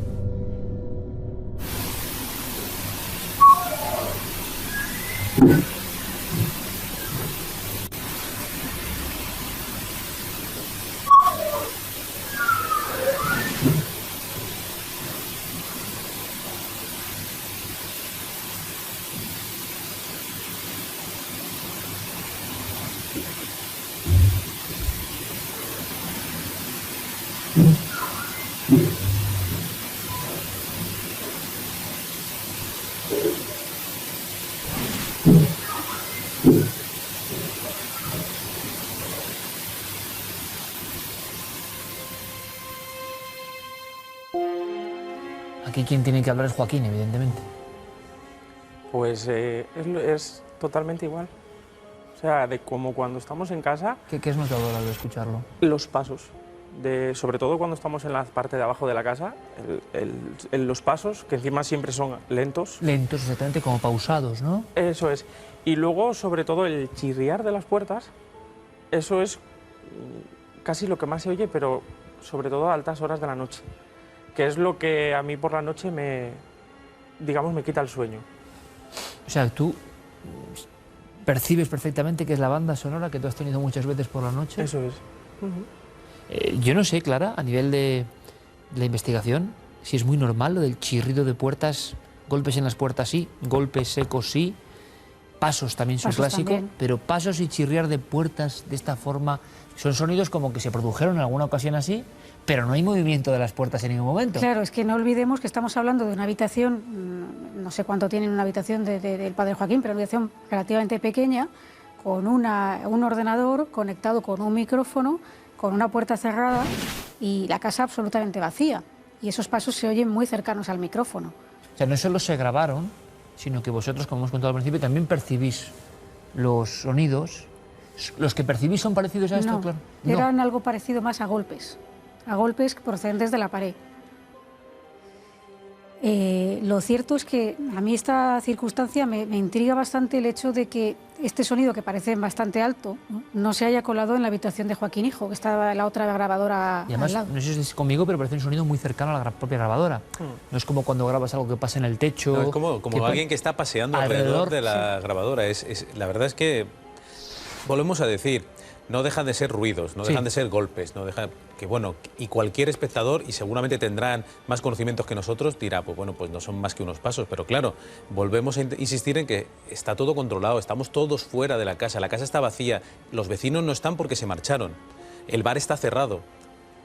¿Cuál es la posibilidad? Pues no lo sé, la propia casa produce ese ruido, ¿de qué manera? No estamos en el centro de una ciudad, no es un edificio muy grande que tenga pues unas bombas de presión, no lo sé, por darle vueltas, con lo cual... ¿El vecindario dice algo, Joaquín, os argumenta algo, os dice algo? ¿Creen también en la posibilidad de que al haber habido ya un caso dramático lo relacionan o qué dicen? ¿Qué os dicen? Pues sí, lo hemos hablado con algún vecino, con la gente de, vamos, los dueños del bar que viven allí cerquita también. Y dicen que ellos, vamos, nunca le habían dado importancia, pero también el vecino del otro lado, que en más de una ocasión, estando allí, pues tomándose algo, lo que sea, de comentarles, oye, ¿habéis estado vosotros en el bar de obras o habéis hecho algo vosotros? Y no, dice, es que yo por la noche vengo a oír martillazos, parece que me viene de la casa de al lado, aquí. Yo digo, bueno, puede ser que se pase del bar. Y dice, no, si el bar estando cerrado, nosotros no hemos estado haciendo obras, ni hemos estado haciendo nada. Y luego más gente de hablarlo con ellos y tal, siempre todos lo achacan a lo mismo que le ha pasado a mi padre, al muchacho este que falleció en la casa. No queremos entrar tampoco en temas personales, ¿no? Pero el muchacho este del que hablamos, ¿fue un arrebato de locura, de depresión? ¿Sabéis algo sobre por qué decidió quitarse la vida? Vamos, ¿Le pasaba algo? Por lo que hemos oído siempre, y vamos, de ser del pueblo y de demás, lo que fue es por, más que nada, depresión lo que tuvo el hombre. Un arrebato de locura, el decir, no puedo aguantar más la situación que tengo ahora mismo y me quito de en medio. Paco, las nuevas aplicaciones de Diego se ponen en marcha, lo hacíamos hace unas semanas en la pirámide tremenda, ¿no?, del Puerto del Escudo, y en esta ocasión sí que parece que las anomalías son mayores. Bueno, Diego, que es un hombre, ese sí que es absolutamente frío, frío, difícil de convencer. Y sin embargo, en esta casa entra, empieza a recorrerla con sus aplicaciones y claro, de repente el campo magnético se dispara hasta 500, ¿no? Me lo contaba Clara, que estaba en ese momento justo al lado de... Eso, para explicarlo, es muchísimo, ¿no? Muchísimo, no tiene ningún sentido, salvo que estés sobre una fuente eléctrica, ¿no? Que precisamente donde les ocurre es ahí en el altillo donde no hay nada, Sí, de hecho, me decía Diego que los valores normales o comunes están en torno a 45, 50 microteslas y esto se disparó delante de 10 veces nosotros. Más. Sí, a 500 y pico. Es más, Diego no se lo creía y probó con diferentes aplicaciones que miden lo mismo para ver qué es lo que ocurría y las tres estaban estos valores alterados. La tuvo que apagar el móvil incluso. ¿Central eléctrica, algún lugar de instalaciones fuertes cerca de este lugar, no? No. Que es una de las posibles. En el altillo no hay luz, ni hay conexiones, ni cables, ni nada que pueda... Y eso quedó registrado, como estamos viendo en las gráficas, perfectamente claro. Sí. Llegados a este punto, como siempre nos ocurre, en esta ocasión incluso el equipo ha sido testigo de alguna serie de fenómenos sonoros. ¿Qué se puede hacer? Podríamos preguntar a nuestra compañera Paloma Navarrete también, pero ¿qué se podría hacer para que esto se calme? Aunque volvemos a la raíz de que el padre quiere saber, ¿no? Claro. Entonces quizás esa doble sensación de Joaquín Hijo un poco ya cansado de lo que está pasando, pero un padre que quiere saber. Hombre, yo creo que lo fundamental, y en estos casos quizá no es tranquilizador saber que está ocurriendo algo en tu casa, pero sí que en cierta forma yo creo que os sentiráis un poco más aliviados al saber que lo que estabais sintiendo no era algo psicológico vuestro. Exacto. Que tuvierais una percepción errónea, sino que es algo que se ha agravado.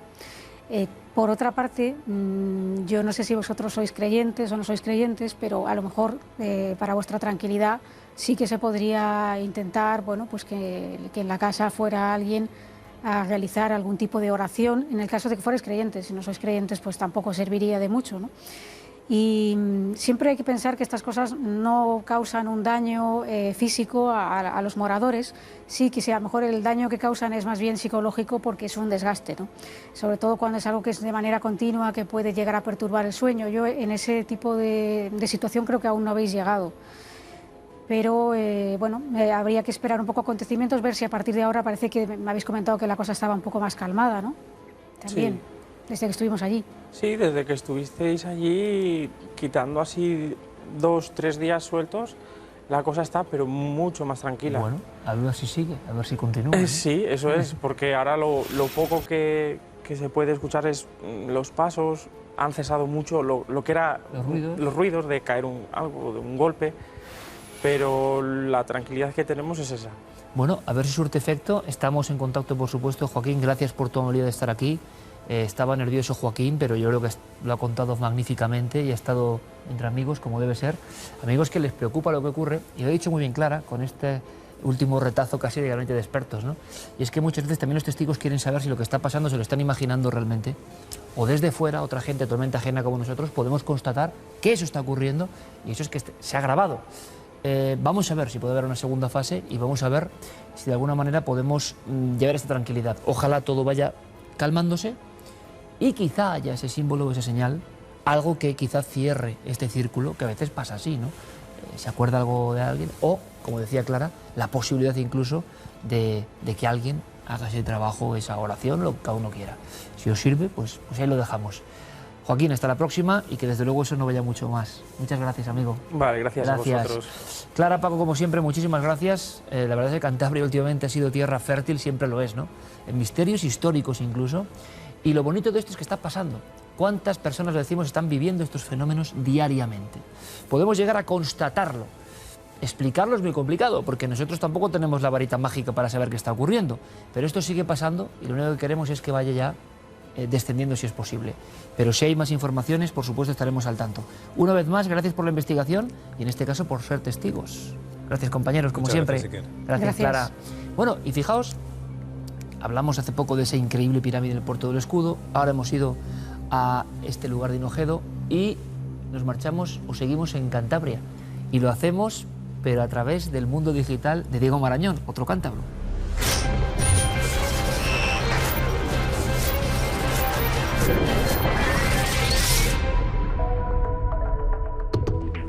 Es bueno comprobar cómo en el mundo de lo digital resulta que también se rinde homenaje a ese genio español, a ese que lucha contra todas las corrientes en contra, a ese que suele ser un solitario, que no encuentra apoyos, pero cuya genialidad precisamente le acaba convirtiendo en alguien insólito.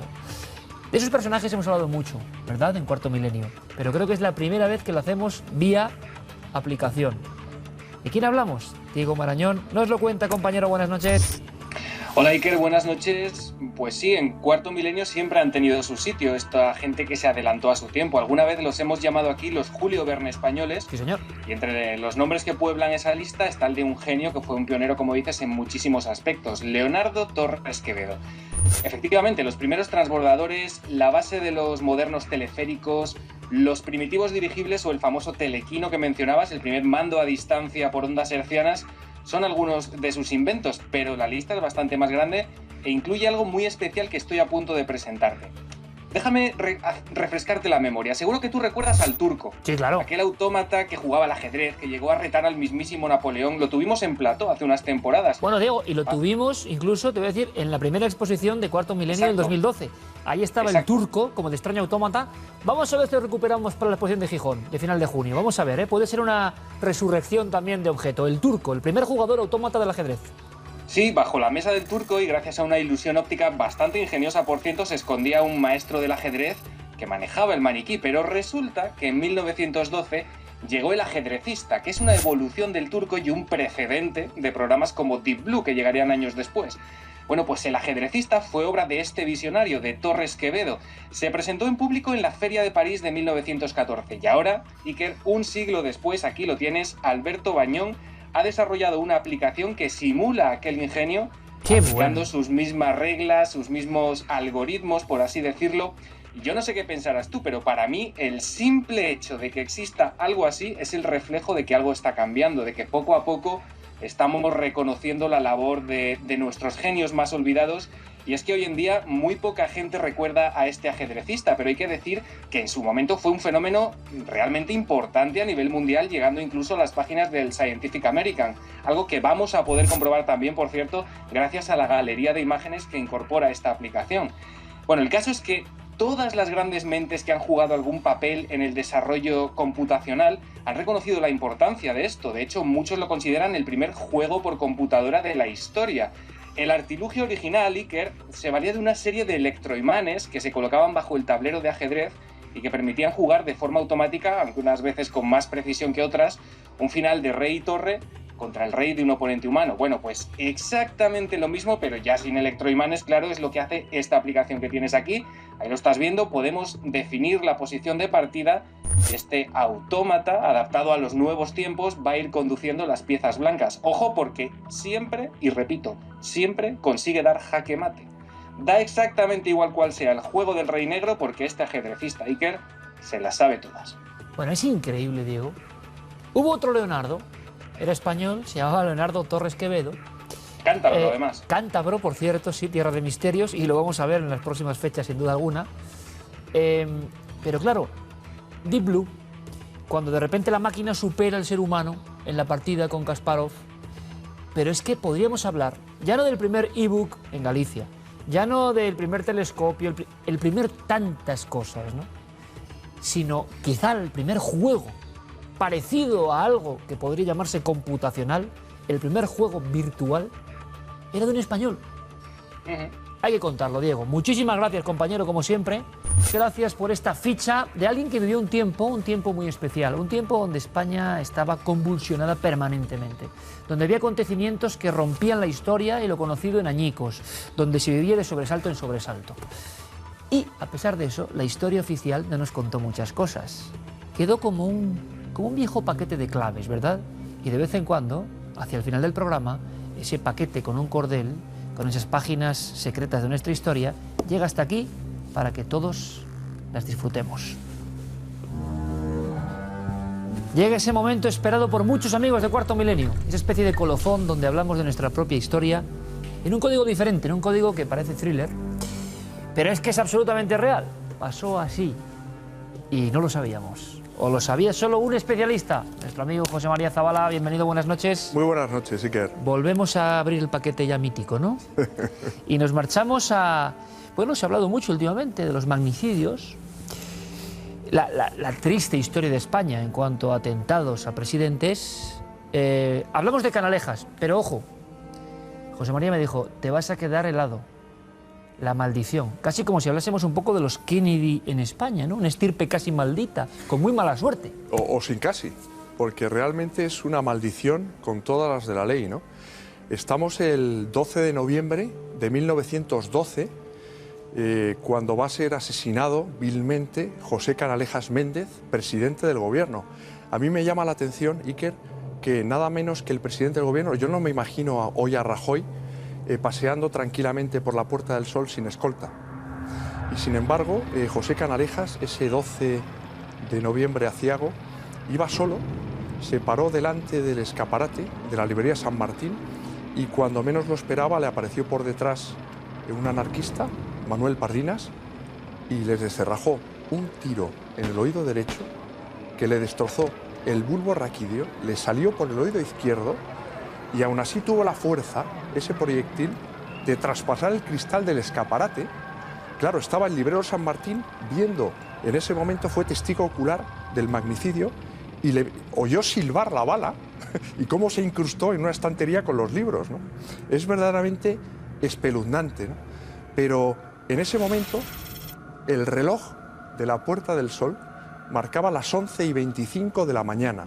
Ese reloj que todos escuchamos las campanadas, ¿verdad?, de Nochevieja para celebrar el Año Nuevo, pues señaló en aquella ocasión, en 1912, insisto, un hecho aciago, un hecho triste, un hecho que conmocionó al país en aquel momento. Bueno, ¿cómo lo cuenta nuestro amigo Zabala, eh? Yo estaba viendo la escena y claro, como tú bien dices, con la mirada del hoy, que es lo interesante, es ¿qué hace un presidente del gobierno solo por la calle, con la gente aproximándose? Es muy extraño. Se habló como muchos acontecimientos con personas que descerrajaban ese tiro, no fue el único, ustedes lo saben.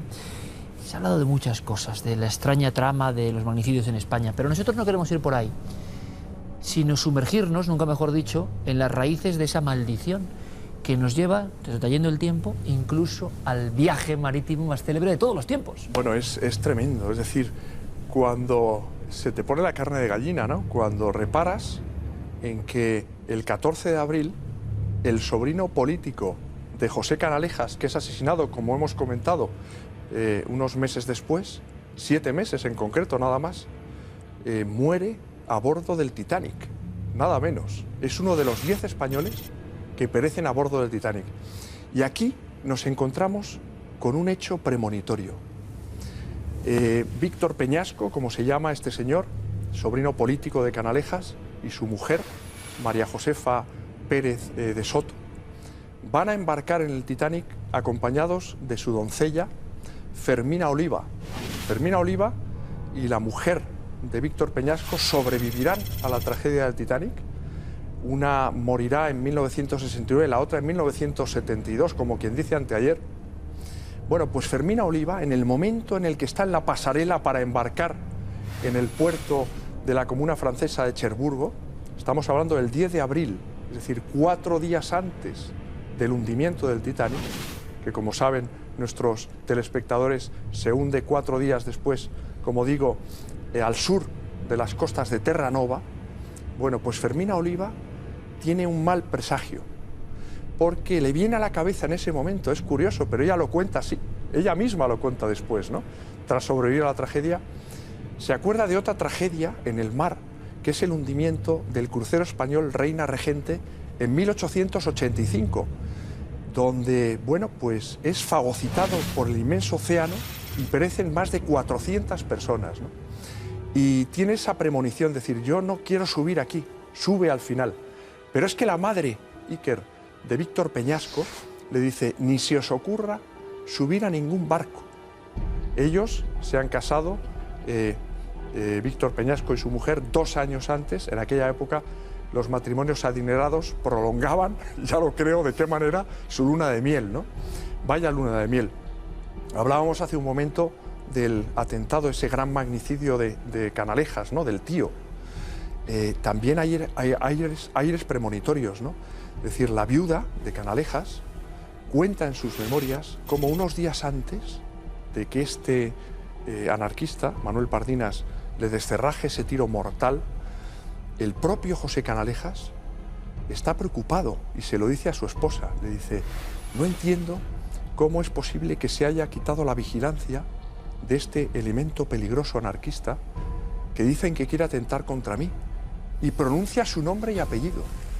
Pronuncia, Iker, su nombre y apellido. Manuel Pardinas. Pero es que, además, José Canalejas se lo dice al marqués de Portago. Le dice, tengo la sensación, tengo la intuición de que soy objetivo de los anarquistas y moriré asesinado por ellos. Y es increíble porque aquella misma mañana, antes de ser asesinado ante el escaparate de la librería San Martín, José Canalejas despacha en audiencia privada con el rey Alfonso XIII. Y cuando abandona el edificio, le dice a un celador, porque se ha desatado una especie de vendaval, hace muy mal tiempo aquella mañana, tengo la sensación de que va a ser un mal día.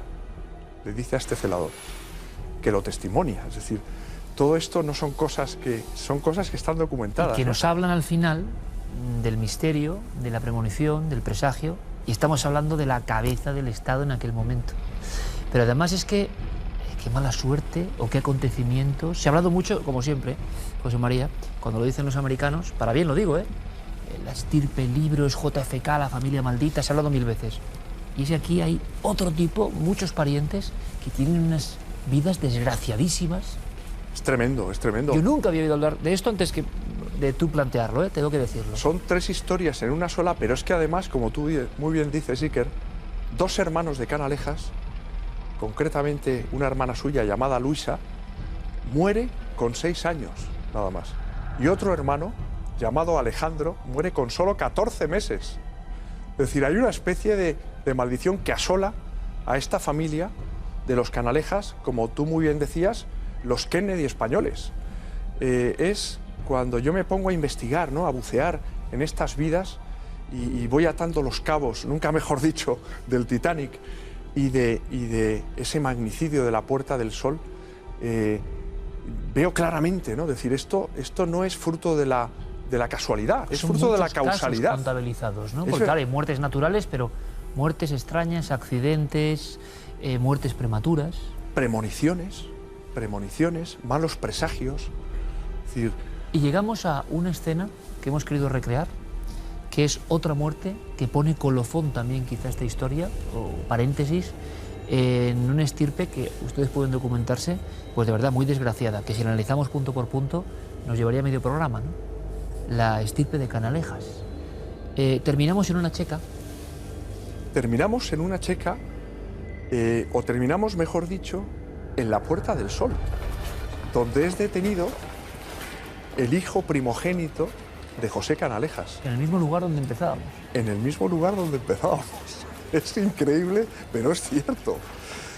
Donde asesinan a su padre en 1912, detienen a José María Canalejas Fernández años después. Y lo llevan unos milicianos a la Checa de Bellas Artes. Se llama Checa de Bellas Artes porque está donde el Círculo de Bellas Artes, en plena calle de Alcalá, ¿no? Y todavía se conserva ese edificio en cuyo sótano han improvisado una checa.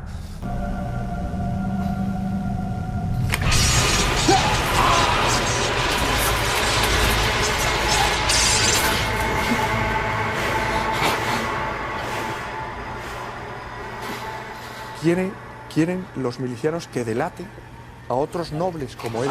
Estamos hablando del segundo duque de Canalejas, ¿no?, título conferido por Alfonso XIII a raíz del magnicidio, precisamente a la esposa. Cuando, bueno, pues muere la esposa, lo hereda su hijo, ¿no? Y es impresionante, ¿no?, porque José María Canalejas es, como digo, conducido a esa Checa de Bellas Artes y le van a intentar arrancar esa confesión. Lo someten a interrogatorios inmisericordes, utilizan una bombilla suspendida de un cable que te ciega la vista y que te abrasa la vista, y emplean con él unos collarines eléctricos que sueltan unas descargas descomunales que estremecen el cuerpo de Canalejas hasta el punto de que lo dejan durante minutos casi sin sentido, ¿no?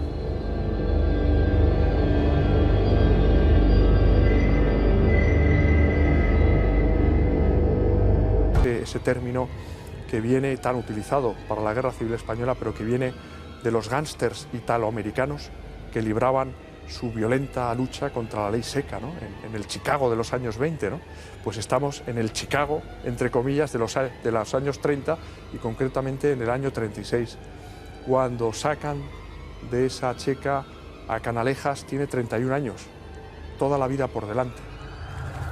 Le sacan y él mantiene la remota esperanza de salvar la vida. Y no, nada de eso.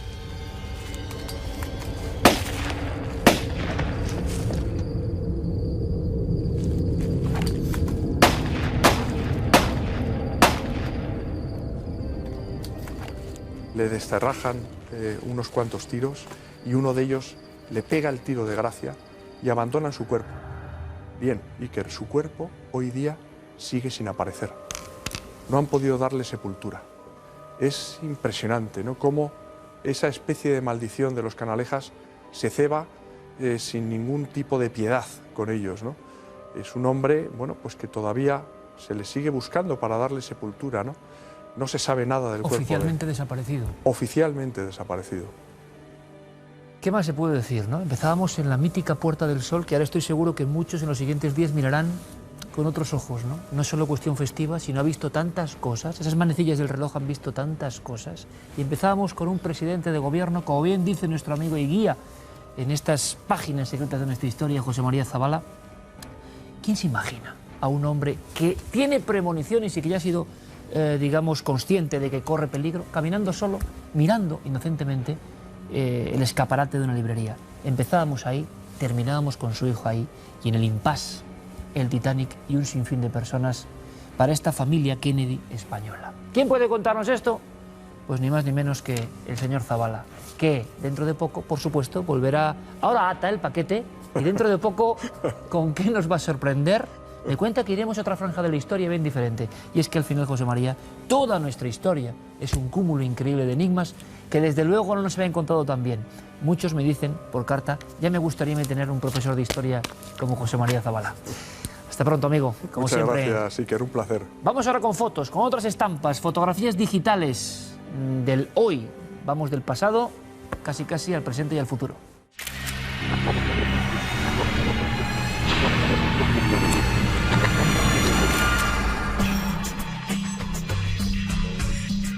Comenzamos en Bélgica, Catedral de Gante. María Figueroa nos dice que durante unas pasadas vacaciones estuvo visitando esta catedral, hizo muchas fotografías y cuando volvió a España las mete en su ordenador y ¿qué se encuentra? Pues algo que no tenía que estar en una catedral.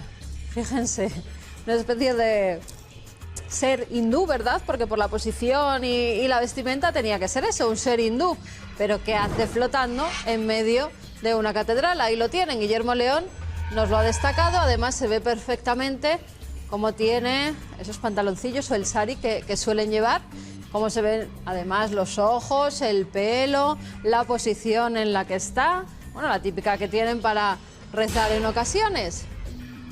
¿Y qué pintaba flotando en medio de la catedral?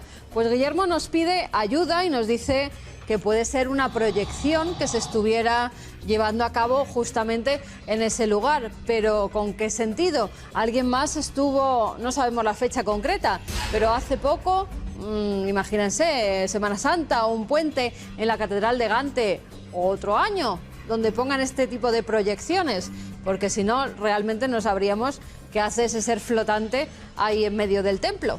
Y nos vamos a otro lugar, en este caso Vicente Rodríguez, desde Holanda, nos enviaba una obra, un cuadro.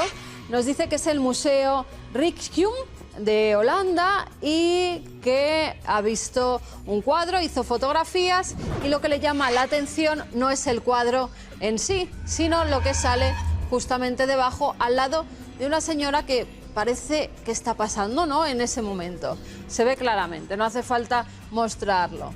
Los ojos, la nariz, la boca, por si queda alguna duda. Pero vamos, es tipo calavera, un rostro que es una pareidolia, pero ahora de estas de libro y que no sabe cómo se han formado, porque ya saben ustedes que a veces Guillermo nos dice, bueno, pues el sol que entra por una vidriera impacta. Bueno, en este caso no sabe cómo se ha formado porque no tiene nada que ver ni con la mujer que pasa en ese momento, ni con la pintura, con el cuadro que hay justo detrás. Así que tendremos que investigar en la historia de este museo a ver si hay algo truculento y se nos quiere mostrar de esta forma. Ya lo digo, pareidolia en este caso. 2 vías de contacto si desean que analicemos esas fotografías en las que no saben identificar algo extraño que sale, a través del correo electrónico cuartomilenio@4.com y el apartado de correos 18.189 con el código postal de Madrid 28080. Si quieren seguirnos en las redes sociales, háganlo siguiéndonos en Nave del Misterio.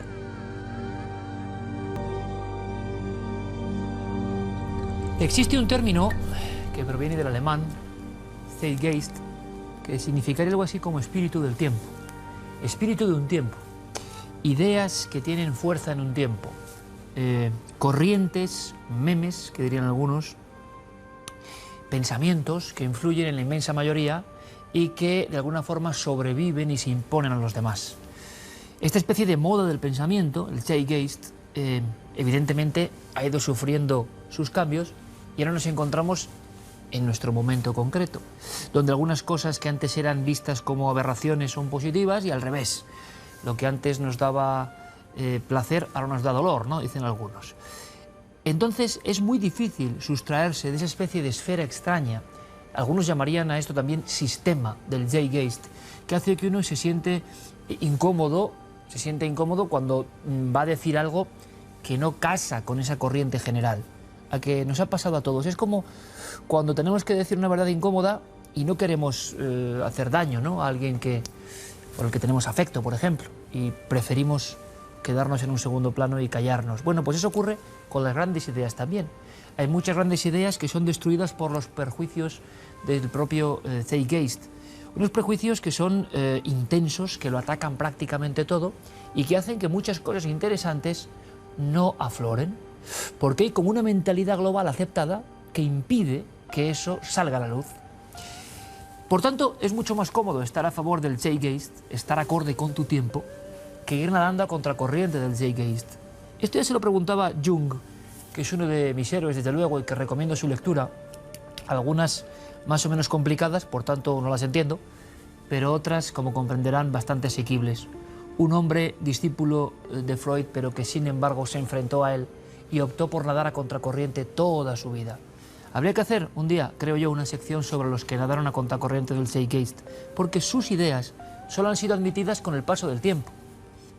Por tanto, no disfrutaron tampoco de la gloria de ir con aire a favor. Todo lo que decían era puesto en solfa, puesto en duda, ridiculizado. ¿Por qué?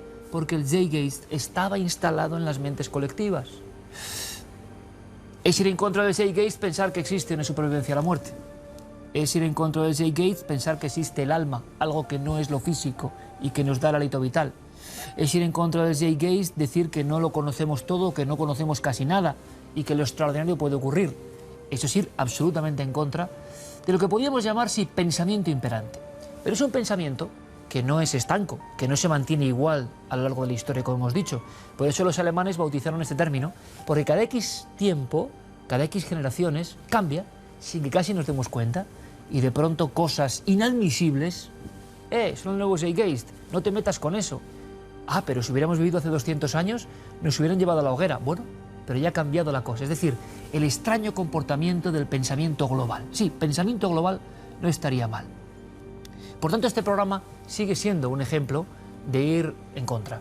Tendríamos muchos más beneficios, no les quepa la menor duda, de todo tipo, si nosotros no nos separásemos demasiado de lo que es, sí, también lo políticamente correcto.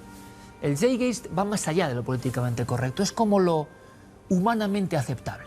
Y sin embargo, ustedes y yo tenemos una necesidad, una fascinación permanente cada semana por apartarnos de la corriente mayoritaria y nadar en nuestro canal de nado particular, aunque eso implique que tengamos muchos más problemas. Pero no solo yo, que realmente hace mucho tiempo que me da igual epatar o quedar bien delante de los demás. Como comprenderán, con mi trayectoria a mí me da exactamente igual y hay que hacer también ese conjuro personal, ¿no?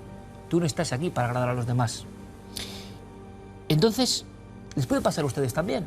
Les gusta el tema del misterio, comentan una noticia y es más probable, puede ocurrir, están cambiando las cosas hace tiempo evidentemente, que se encuentren con algunos amigos, compañeros, ¿verdad?, que se identifican con lo que digo ahora, que ejerzan el Zeitgeist, se pongan en el coordenada X, pensamiento X, es decir, no podemos admitir lo que tú dices porque está establecido que la ciencia tiene la verdad, esto es inexplicable, no hay pruebas, bla, bla, bla, bla, bla, bla. El que ama el misterio, el que cree que le puede aprovisionar de una serie de conocimientos, está condenado casi toda la vida a ir en solitario. Así que yo les advierto, si ustedes aman el misterio, lo que significa esa fascinación, ese vértigo extraño, ese querer saber, ese alimentar la mirada de niño, sepan que no van a tener viento a favor casi nunca. Es bueno saberlo desde el principio para fortificarse e ir hacia adelante. Les pondré un ejemplo.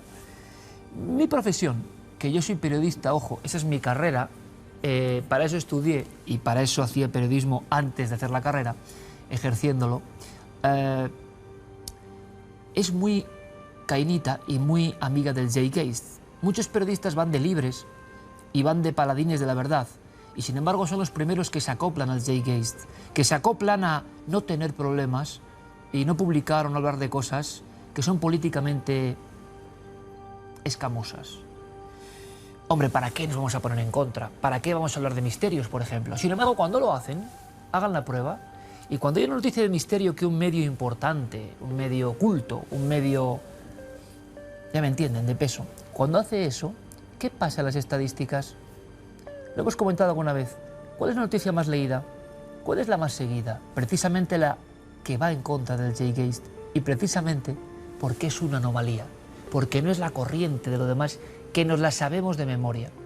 Cuando algo pasa extraordinario y un periodista valiente, sin prejuicios, se lanza, resulta que su noticia es lo más seguido. Por encima de todas las demás, hagan la prueba, yo la he hecho, no hay duda. Es decir, hay algo muy hondo en nosotros que ama el misterio, de la inmensa mayoría. Y sin embargo las capas tremendas como de una cebolla de prejuicios hacen que de cara afuera muchos, de eso no se habla. En mi profesión, lo repito, una gran parte. A mí me hace mucha ilusión que recientemente hayan llegado las promociones de la Complutense de Periodismo y las promociones de Periodismo de Santiago de Compostela pidiéndome que sea su padrino de honor, ¿no?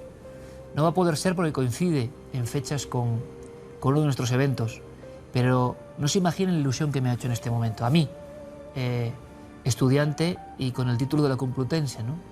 Que compañeros de esa facultad, evidentemente como todas, metida de lleno en el Zeitgeist, digan: Iker, por lo que tú representas, me gustaría que fueses nuestro padrino. Y al mismo tiempo en Santiago de Compostela. Les cuento esto porque ha pasado esta semana. Quiere decir que algo está cambiando. Algo está cambiando. Dirán algunos para mal, ¿no? Seguro que algunos están ya rabiosos. Me encanta.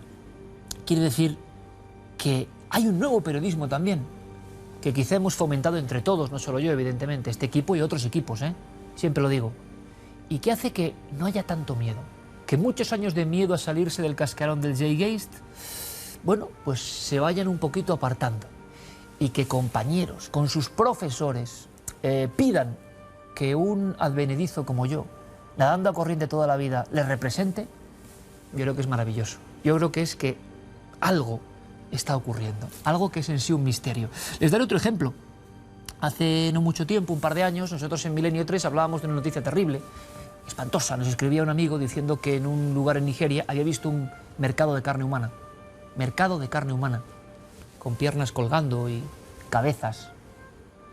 No se imaginan, pero yo me lo tomo a risa, de verdad. Muchas de las críticas a veces que me las tomo a risa porque es gente que no ve el programa, compañeros de prensa a veces que no ven el programa y que suponen lo que nosotros vamos a decir porque se creen que nosotros siempre decimos lo mismo. Es el prejuicio del Zeitgeist. El científico de verdad, que van de científicos llenándose la boca muchos de ellos, primero observa lo que se ha dicho y luego opina. No, algunos opinan antes, porque creen que es como quedar bien y estar en lo lógico. Bueno, pues en aquel momento muchos periodistas, bueno, este Iker exagerado, este Iker tan a contracorriente que se ahoga, vamos.